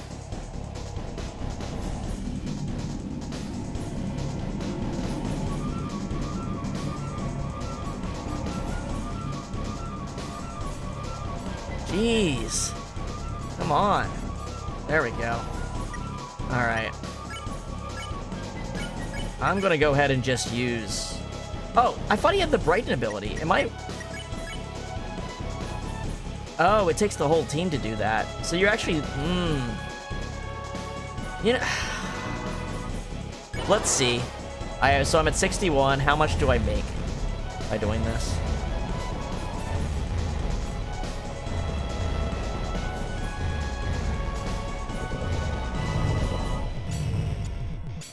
Okay, well, I got enough. But I didn't hit him, so I'm probably not going to one cycle.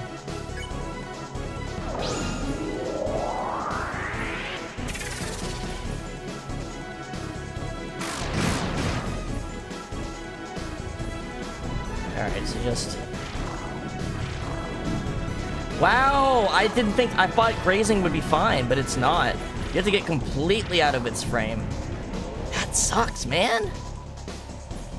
But if we attack again, I think we'll have a problem, so... This fight's kind of a pain in the ass.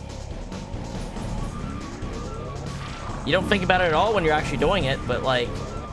For this purpose, it's kind of a pain. Like, you should be able to win it in like a couple turns, but each of those turns is a serious pain in the ass.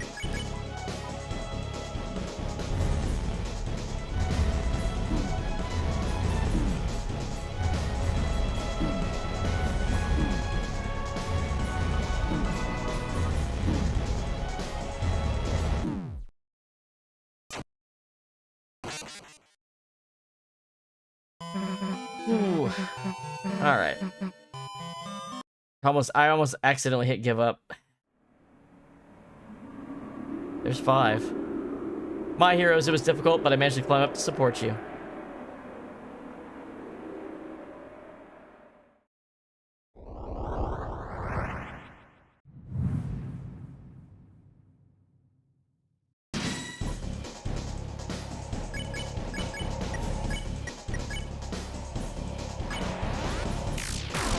Crap. Alright, come on. Wow. Oh! Alright.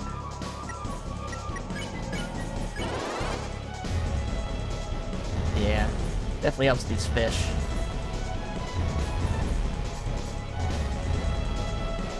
I mean, I call them fish. I guess they're snakes, but... Alright. Unleash. Attack. Attack. Do you get more TP when you attack it in this state? I didn't even think to check that. Wait, does a direct hit actually get you TP? A little. I don't think any more than usual, though. 2 each.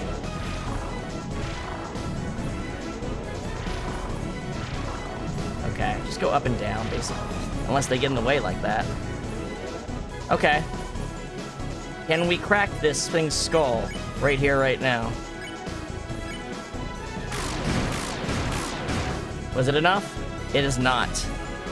But...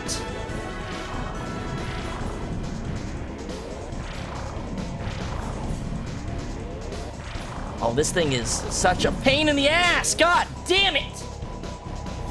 Oh my god!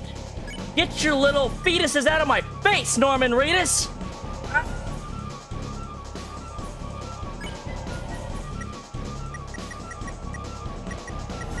Let's... yeah, we were like only a little bit damage short. If we hadn't brightened, we probably could have done it. So let's not brighten. Let's not brighten next time.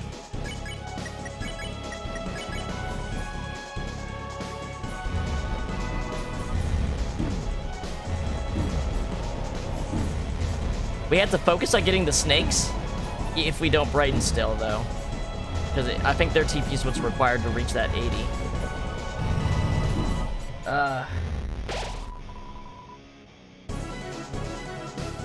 Yeah, I know. The percentage it was at was definitely like if I had just not used Brighten, I would have won. So I just got to do it without brightening to make it quick and easy.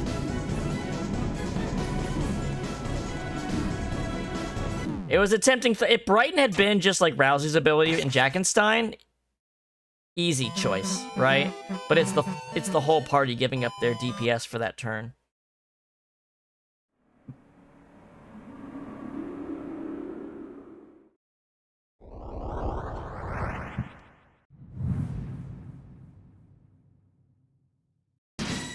All right, let's try to one-round this thing.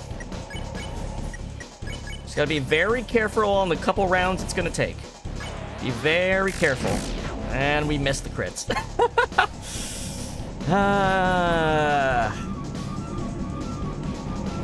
I wish the reds would still die, but just take longer. God damn it, man. I just can't win. These are such pitiful attacks, too. They come at you slowly. They die before they get to you half the time, and I'm still getting hit every time.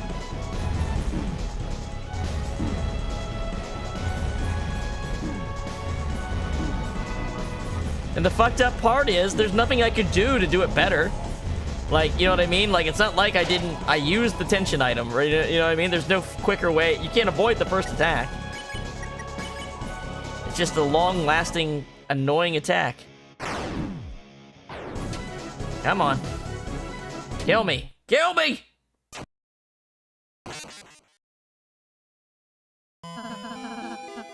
Yeah.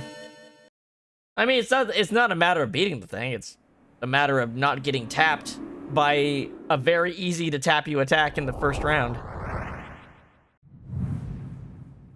I think the fish are easier just because it's less crowded. There we go. Come on. And you want to get enough TP to get you to unleash after the snakes. Like, you gotta make your own way out, basically. You gotta carve your own path out of those things. All right. Hey, that's good. All right, we just need 4. And then we can chill.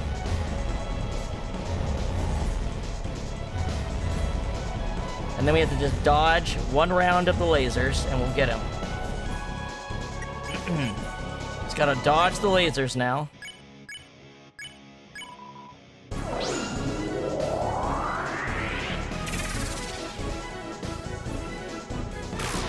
There we go, good stuff. All right, so just going up and down.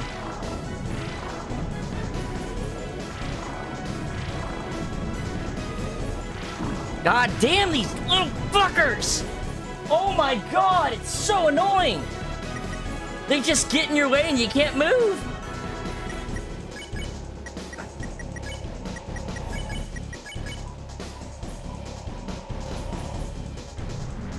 Shortest fight, but most annoying fight is the category this thing's winning. Most annoying, easy, short fight.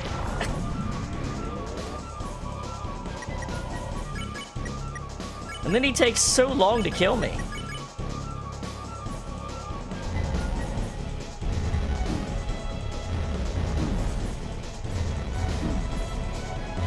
I guess I need to just go, start in the back, go up, go down diagonally, go up, go out. Like, I need to like diagonally advance after moving vertically. I think that's the best way to do it.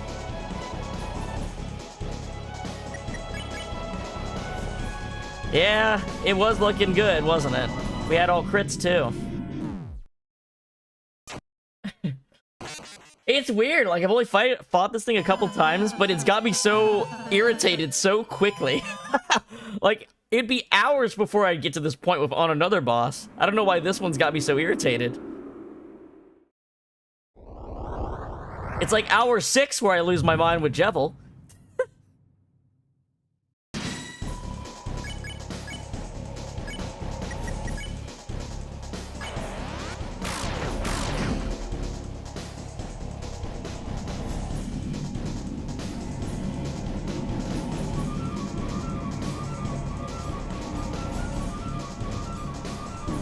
My god. You know, is my heart bigger than usual in this fight, too? Am I seeing that right? Do I have a bigger soul than usual on the board? It looks kinda... It looks like it's a little bigger. Like, something about the outline looks thicker and stuff like that. Maybe it's just a light effect.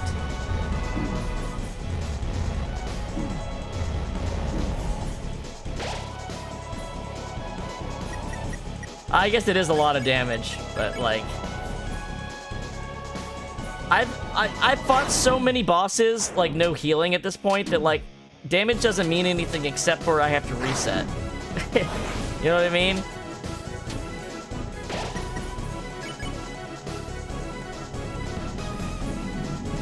If my periodic rating for difficulty is that Nightmare is the hardest boss, then Jevil for no hits. Nightmare and Jevil are the top tier for difficulty. Then Gerson, then Roaring Knight. Then I'll put this and Tenna and Spamton all near each other. Spamton would be a little bit less than Tenna in this. And then Giga Queen, and then King, and then Queen. From top to bottom difficulty for no hits.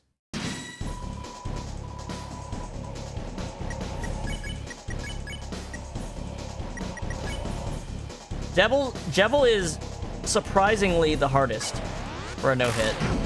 It's because he's got many attacks with random elements in them.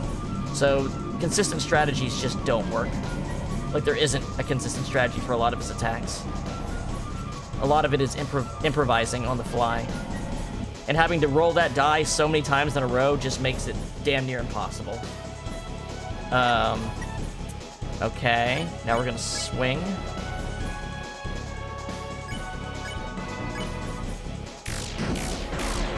Yikes. At least Chris is hitting. He's the one that really matters. That's multiple hundreds of damage difference.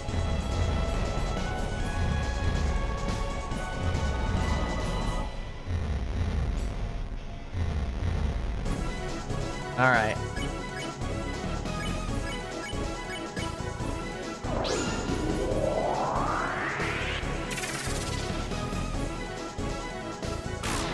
I mean, these are the crits that really matter, too. Okay, start low, go up, move forward a little, go back. Nope, I still get trapped. I actually need a strategy to not get trapped by these things. I need an actual strategy for that attack. I can't just do it like that. I'm trying to think of what I can do to, like, lure them into a position where they don't block the way near the end.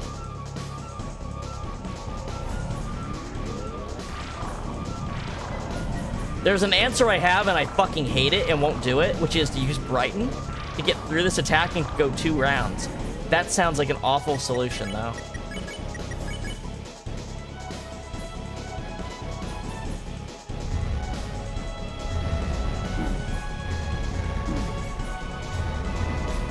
Trying to think what I can do.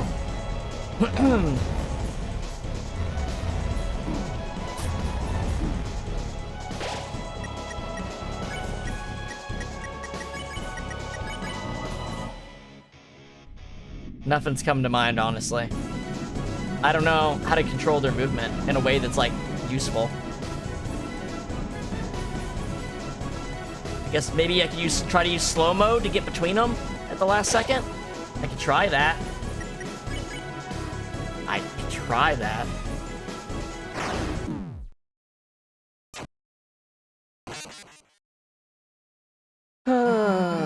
Come on, that all you got? Chris, get up. Hmm. Man, this isn't going the way I thought it was going to go. I didn't remember these fetuses being so good at actually doing damage.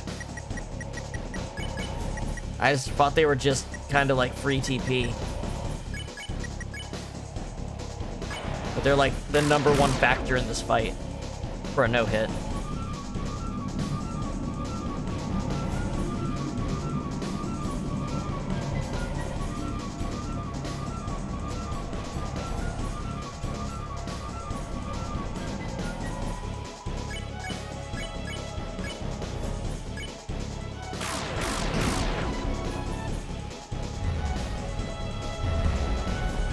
I mean, if I had tension max still, if I didn't waste it on Jackenstein, damn it, man, then I would be able to unleash on this turn. But it doesn't make a difference. The attack that comes out after you unleash is always the same. This feels really lame to stream, too, honestly. Like, it's like 3 attacks, and then, like, I lose on all of them up until the time I win. It's actually kind of really lame compared to some of these other fights. In order, as a no-hit, like, demonstration.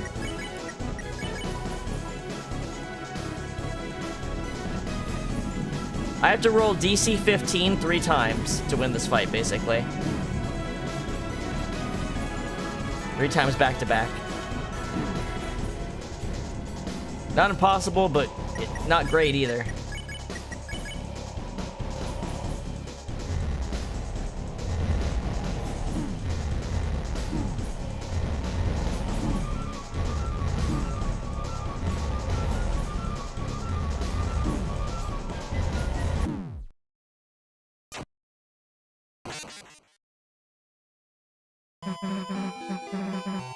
Alright, come on. We can probably see how many items this guy has max now. Yeah, 6. That's a lot of healing items.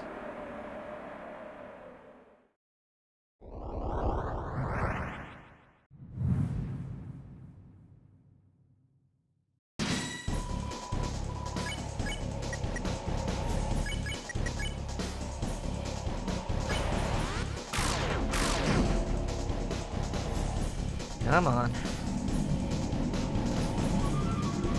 Oh my gosh. Literally the whip right away. I hate it. I hate it.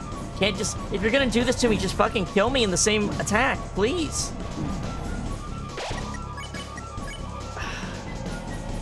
I didn't mean to defend. Like, do more than 40 fucking damage, please.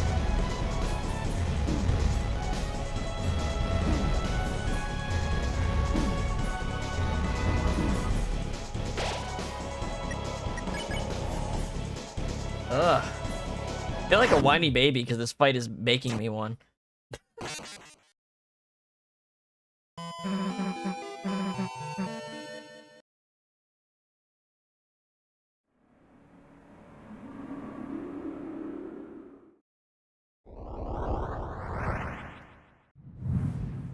These fetuses are making me a whiny baby.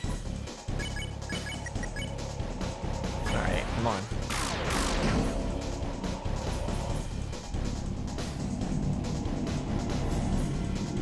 Freaking aliens. Goddamn aliens. You know, it would be cool if slow mode, like, improved your brightness for a second. That'd be cool. We barely got out of that attack. That attack pulled away at just the right time, too.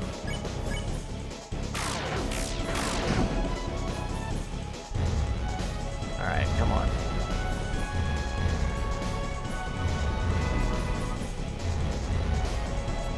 Just don't get hit. Forget the snakes, just don't get hit. There we go. Alright.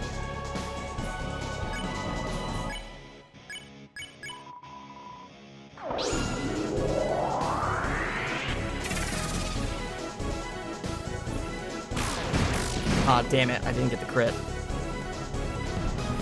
Come on.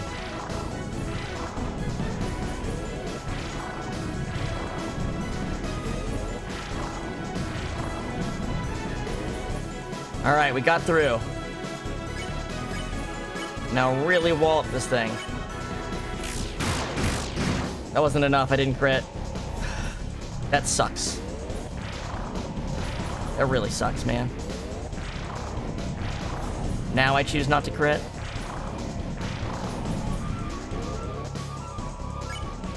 Oh, come on, let's just hit it again. This has got to do it. There we go. There we go!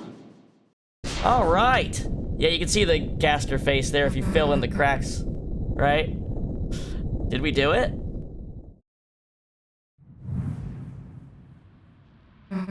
Hey, wait, what is it doing?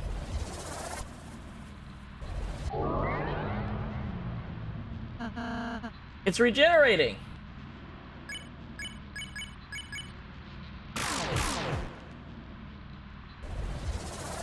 Notice that the black shard can't cut through the angel wings. Like, the angel wings are just, like, almost a different material. I know it's just a mechanics that we can't kill it, but still. It doesn't do more damage. Even if it's a pitiful amount, it doesn't do more. Is the thing I'm pointing out. Like, Susie still does more damage.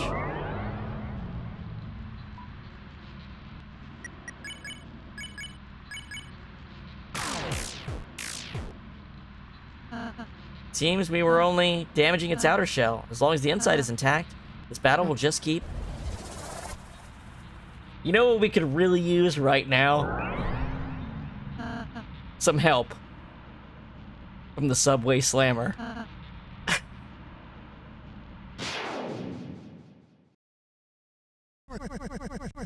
This subway is mine for the slamming. You're not out of ideas yet, are you? Oh man, I thought you were... I was looking for a change of scenery. But this is a bit ridiculous. Come on, let's get this fellow. So is this guy gonna be in Castletown? Or is this like his last hurrah? They don't really act like it is. Dual Buster. Though Rousey talks like it is. Bam!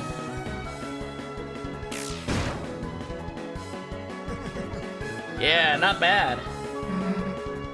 Yeah, right? Still, we've only harmed the outside. You don't understand. I'm the Subway Slammer in this situation. Then you know what to do, right? I love what I'm about to do. I'm gonna throw this non-binary right over the banister.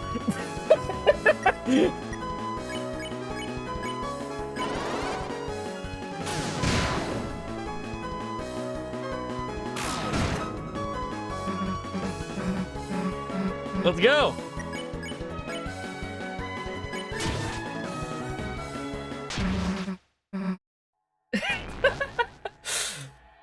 Let's go!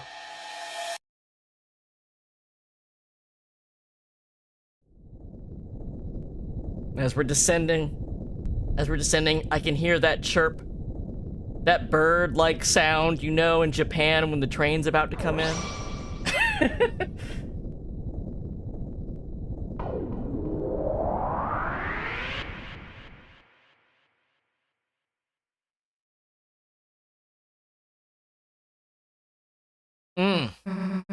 We did it. You know, right? You know what, Susan? You're right. We did do it. We did do it. We really did do it. We finally did it. We beat them all. We got them. Yes!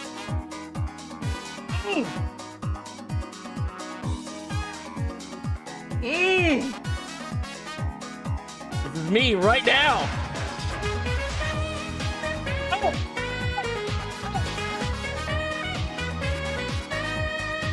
This prophecy is mine for the slamming.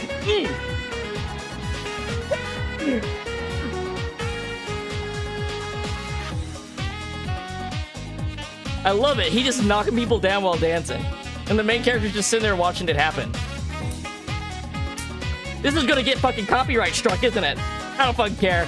We already got the part of the footage we needed.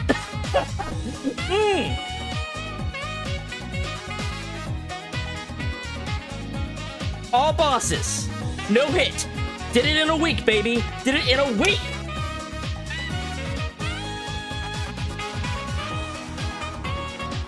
Delicious.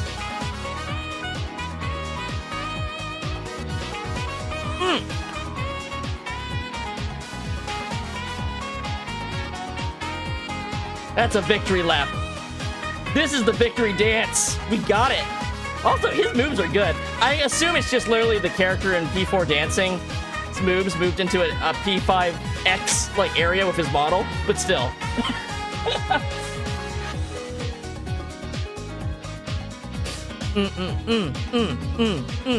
This is by Joe-tastic, by the way. If that's not visible because of my overlay.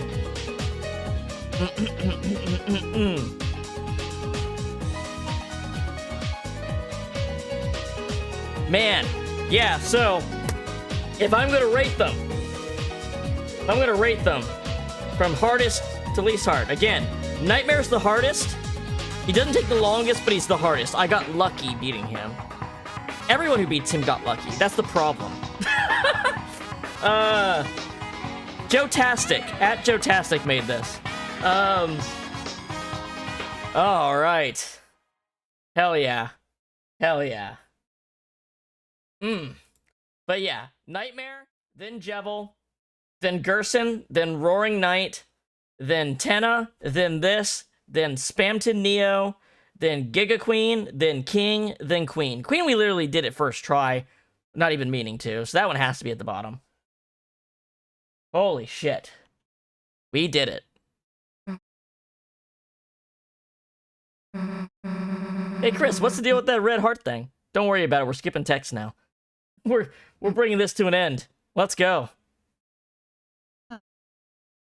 I will probably not be streaming Deltarune until the next chapter comes out because of this copyright stuff. So, this fourth playthrough or whatever, this weird no-hit playthrough, it's the victory lap for sure. Hopefully by the time chapter 5 comes out, they'll have resolved this really egregious, like, give your channel a strike for streaming Deltarune the game bullshit that happened last time. Absolutely insane that that happened. If you know anybody who's streaming... Oh, I call him Nightmare because I don't know its name, and that's just the title of the song that plays when you fight it. So... also, I think it's based off a Legend of Zelda boss named Nightmare, so... I don't know.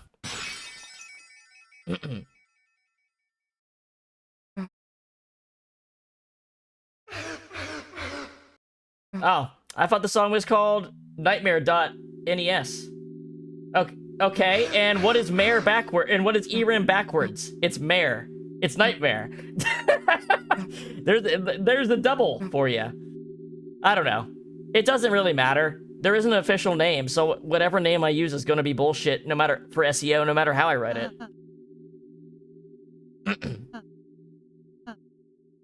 They just call it Shadow Mantle Holder on the wiki because they don't have a name for it. But Nightmare sounds cool.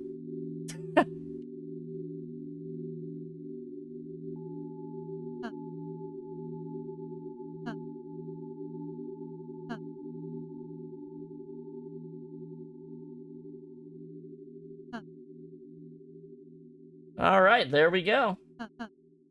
Remember to double back. For what? You want to see the town? Is that what you're saying? You want to see the town? Because we've already beat Mike. But we can check out the town.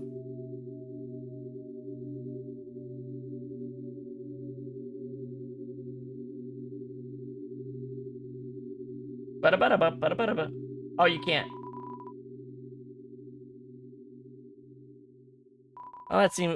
You put your hand, and just out of view, just perfectly out of view, another hand pressed against yours, and pushed you back.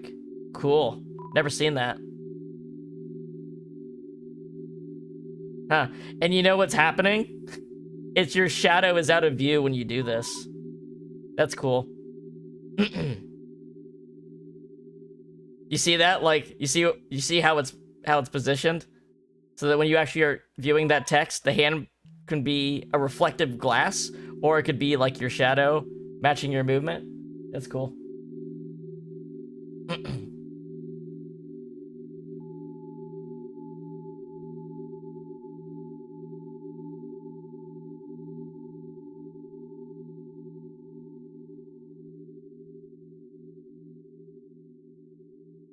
See ya, buddy boy, next year.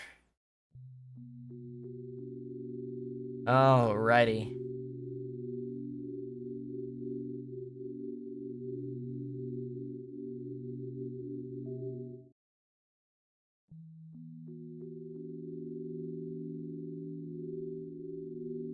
This person knows how to make girthy fountains, too.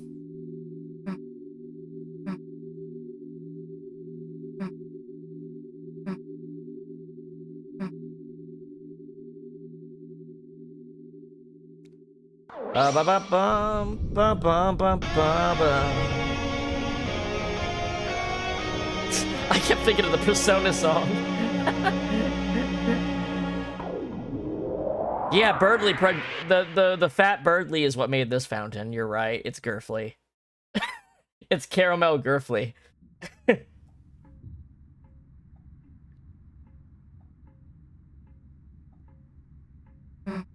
Toriel? Hey, Knight? Chris? Was Toriel even,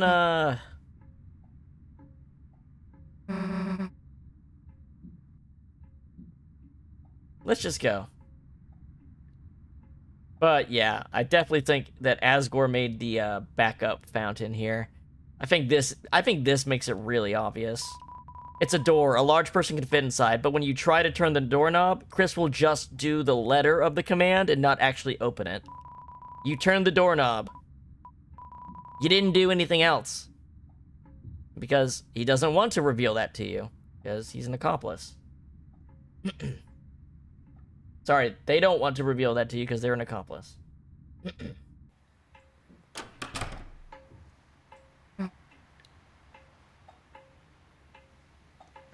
Alright. Well, been a while since I've done this part. What other all things can we do here? It smells nice after the rain.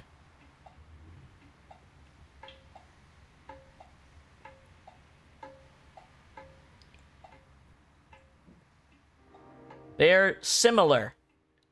They are not the same fountain. They say similar twice for a reason. Similar does not mean the same, and that's the only reason they say it in the first place.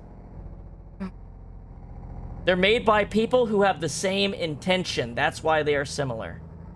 Rudy and Asgore are of one mind on what they're doing. That's why they create very similar fountains. But Susie comes from a completely different context. The lighting of the world changes when she does it.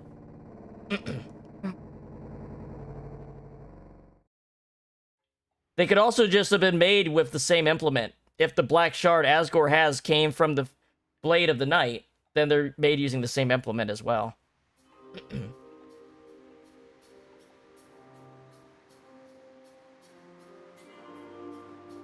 And I've already said it once before. This doesn't have to mean something, but I just like to point out that when you get out of the Dark World in Chapter 3, Susie sees someone run into the woods, but you don't see who it is, and she doesn't say it's the knight. She doesn't know. They're completely off screen. But the next morning, Asgore pops out of the forest in that comedic scene to give Toriel flowers. But why the fuck was he in there in the first place? Like, yeah.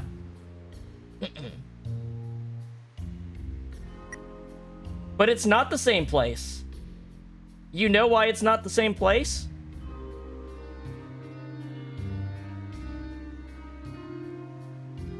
Alright. Let's see. Lie Barbie?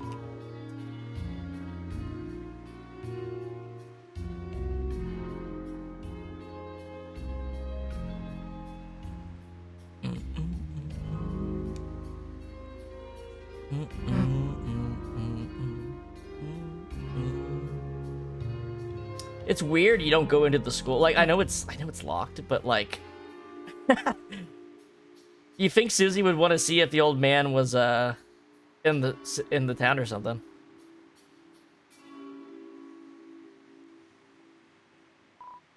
It's closed. It's closed. The police tape is flimsy and wet. Will the outside world finally enter? Just in time for Asriel to show up. I'm gonna laugh my ass off. I'm gonna laugh my ass off if Asgore in Chapter 5 has this whole day planned, and then, like, Toriel backs out to hang out with Sans, and he's starting to get a little, you know, oh, man. But he's like, well, at least Asriel's gonna show up. And then Asriel, like, calls him on the cell phone, be like, hey, man, I can't make it. I'm busy. And then he just fucking crashes out. I will laugh so hard if that's, like, the trigger for the big-ass roaring fountain at the festival or whatever. Oh, man, that'll be so funny. That would be so funny. Just Asriel doesn't even show up in the chapter. He's like, yeah, I'm actually busy, can't make it, sorry. It's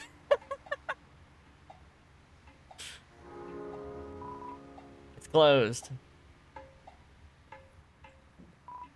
It's closed. Cardboard stand to replace the pizza paste while it's closed.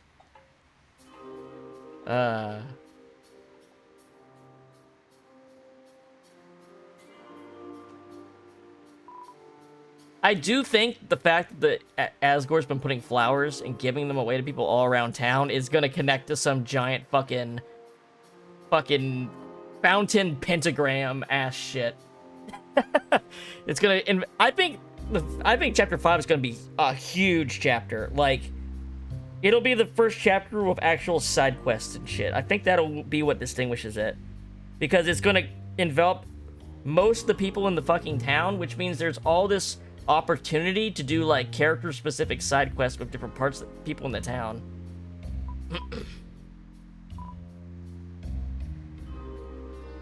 Oh no! He's got the zigzag rug! Ah!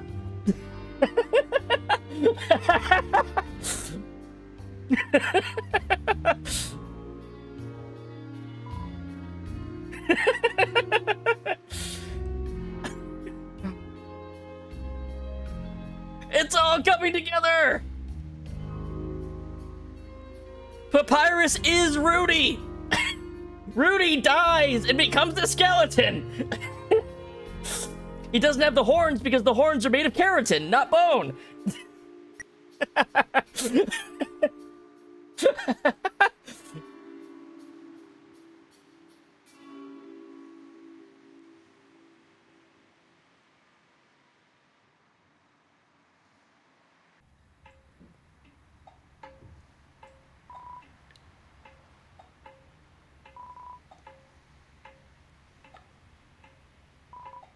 Your dad's truck. There's blood on the tires.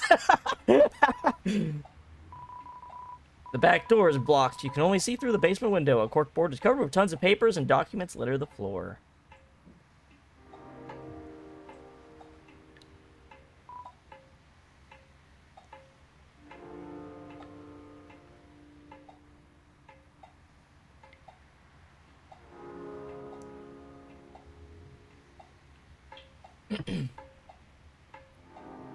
Everyone but you in the town is the Roaring Knight is actually a really funny answer. That is the most Twin Peaks ass answer possible. Actually, everybody in this town has a dark secret. The guy that's Mr. Dink from Doug, but a cat? He's the one that's missing the hand. All the hand missing stuff, that's reference to him. You're gonna lose your hand by putting it on his grill. You hear that? After he's fixed it. No?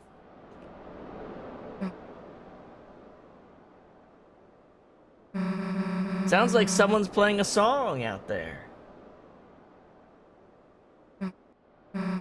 You know, on the other side of the lake.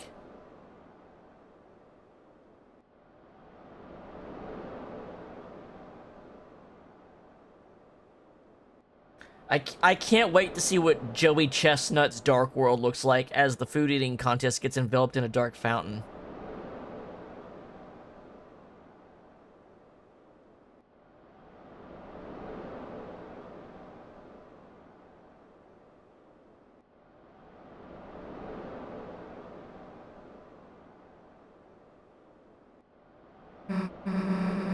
What? I got something on my face?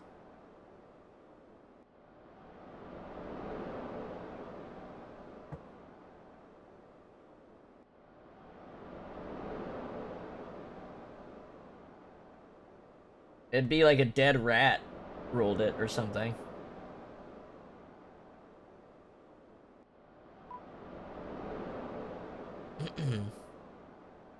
Say nothing. Nothing? Then why'd you wait so long to say it?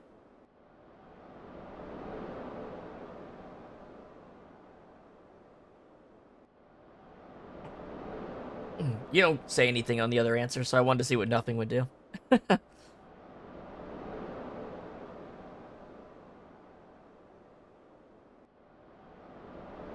I think the say what's on your mind is kind of wicked, because that's like the player trying to get information out of Chris.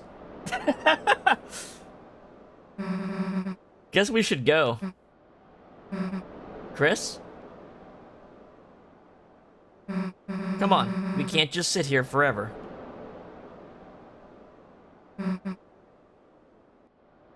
Chris. Don't howl. What is with the puppy Chris shit that's all over the chapter 3 and 4? Why is he always howling and shit like that?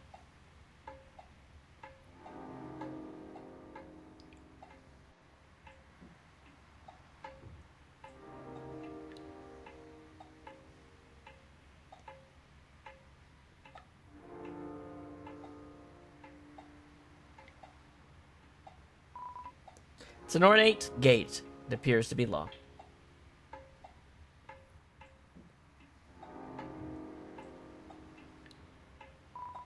It's your mom's van. Change the tires? No, she got a little bit too occupied. That's right. So, do you mind if it's the subway slammer?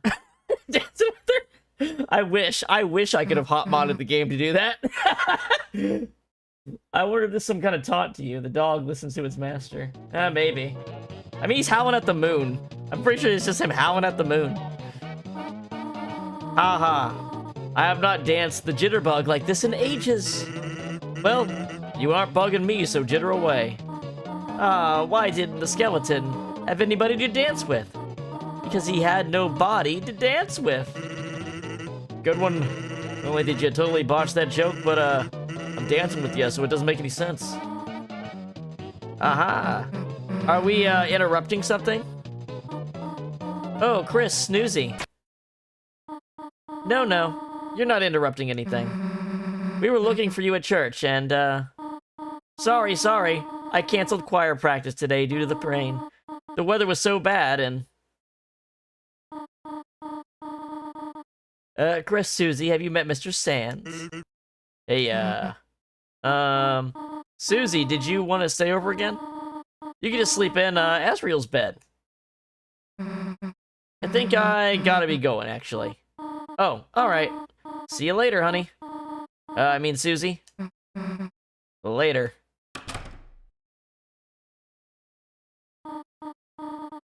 Chris, is Susie okay? Hey, she'll be fine. I'm sure she'll figure it all out. Meanwhile, let's get back to business. Chris, what about you? You want a party? Chris, party, board games. And hey, we don't gotta just do disco dancing, kid. We can play some brand new music, too. How about we pump up the tunes? Pump the tunes, pump the tunes. You make a thump. That lady make a thump. Chris, where are you going? We're into bed already. There are pancakes in the fridge if you want them, dear. Good night, honey.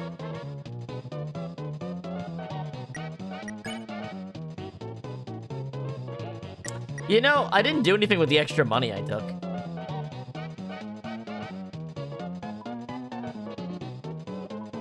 Should probably just go to bed. Oh yeah, we do have twice as much HP as we did earlier. Didn't we have 10 HP earlier in the chapter? Or no, we lost half our health in the weird route. Right, that's what happens. And you can lose more health if you say you're never gonna play the piano again.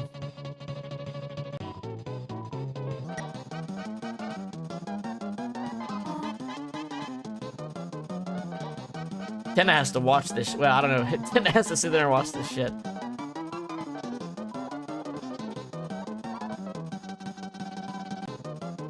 The cupboard, it seems to be missing things.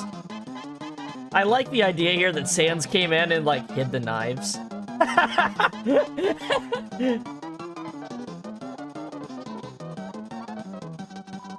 There's some cinnamon batter caked on the stovetop. The sink. Someone has cleaned the white fur out of the drain. She cleaned the fur out of the drain for him, or he cleaned the drain for her. The fridge, a bottle of ketchup stands defiantly inside. That's what I was wondering. I was wondering if you play the weird route and then you never use a save point or heal yourself in combat. But I feel like there's gotta be a scripted sequence that refills your health. Because if you could do that, someone else would have put something up by now. The game's been out a little bit too long for no one to have tried that.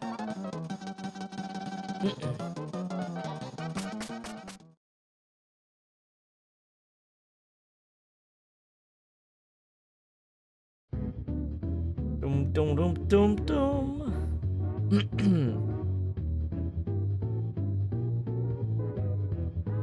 Yeah, it's like I said. I knew somewhere along the lines there'd be a scripted sequence where you get healed. Oh, that's right. Yeah, it's diegetic. You literally get healed by Rousey after you fall through the glass. Yeah. Yep. It's not even like a gameplay mechanic thing. It's literally a diegetic.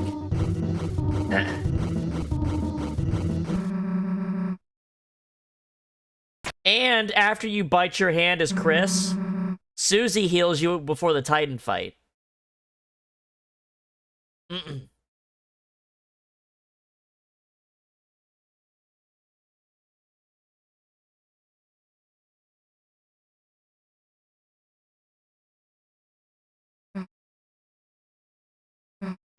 We aren't gonna let that happen.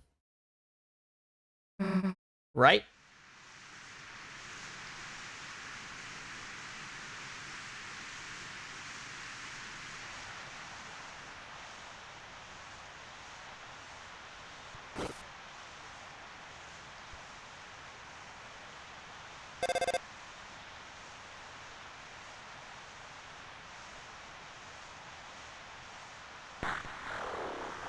Chris. Don't forget, Chris. Don't even have to answer that phone. Chris should get called an eye. Just like, you should block that number. They should block that number. Or I guess they want to get those calls, so they wouldn't.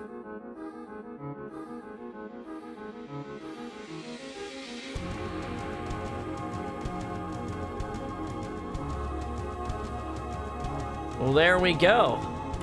Looks like I need to get to work on making a compilation and no-hit guide and stuff like that. I've got an idea of how I want to do it. I don't want it to just be the clips back-to-back. I want to actually make it a little bit more substantive than that. So, I'm not going to be streaming for a couple days while I work on that for sure.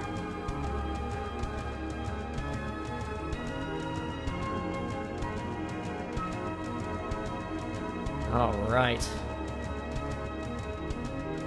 Super testers.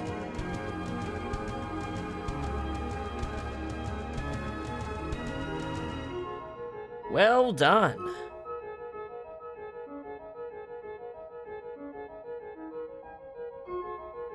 The halfway mark has been attained.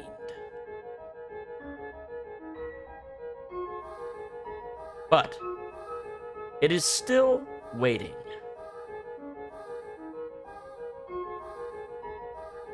How much longer now?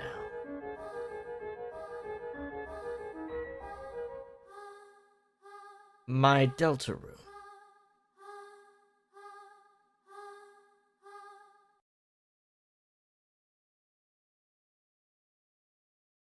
To be continued in Chapter 5, 2026. I certainly look forward to that. Certainly look forward to that.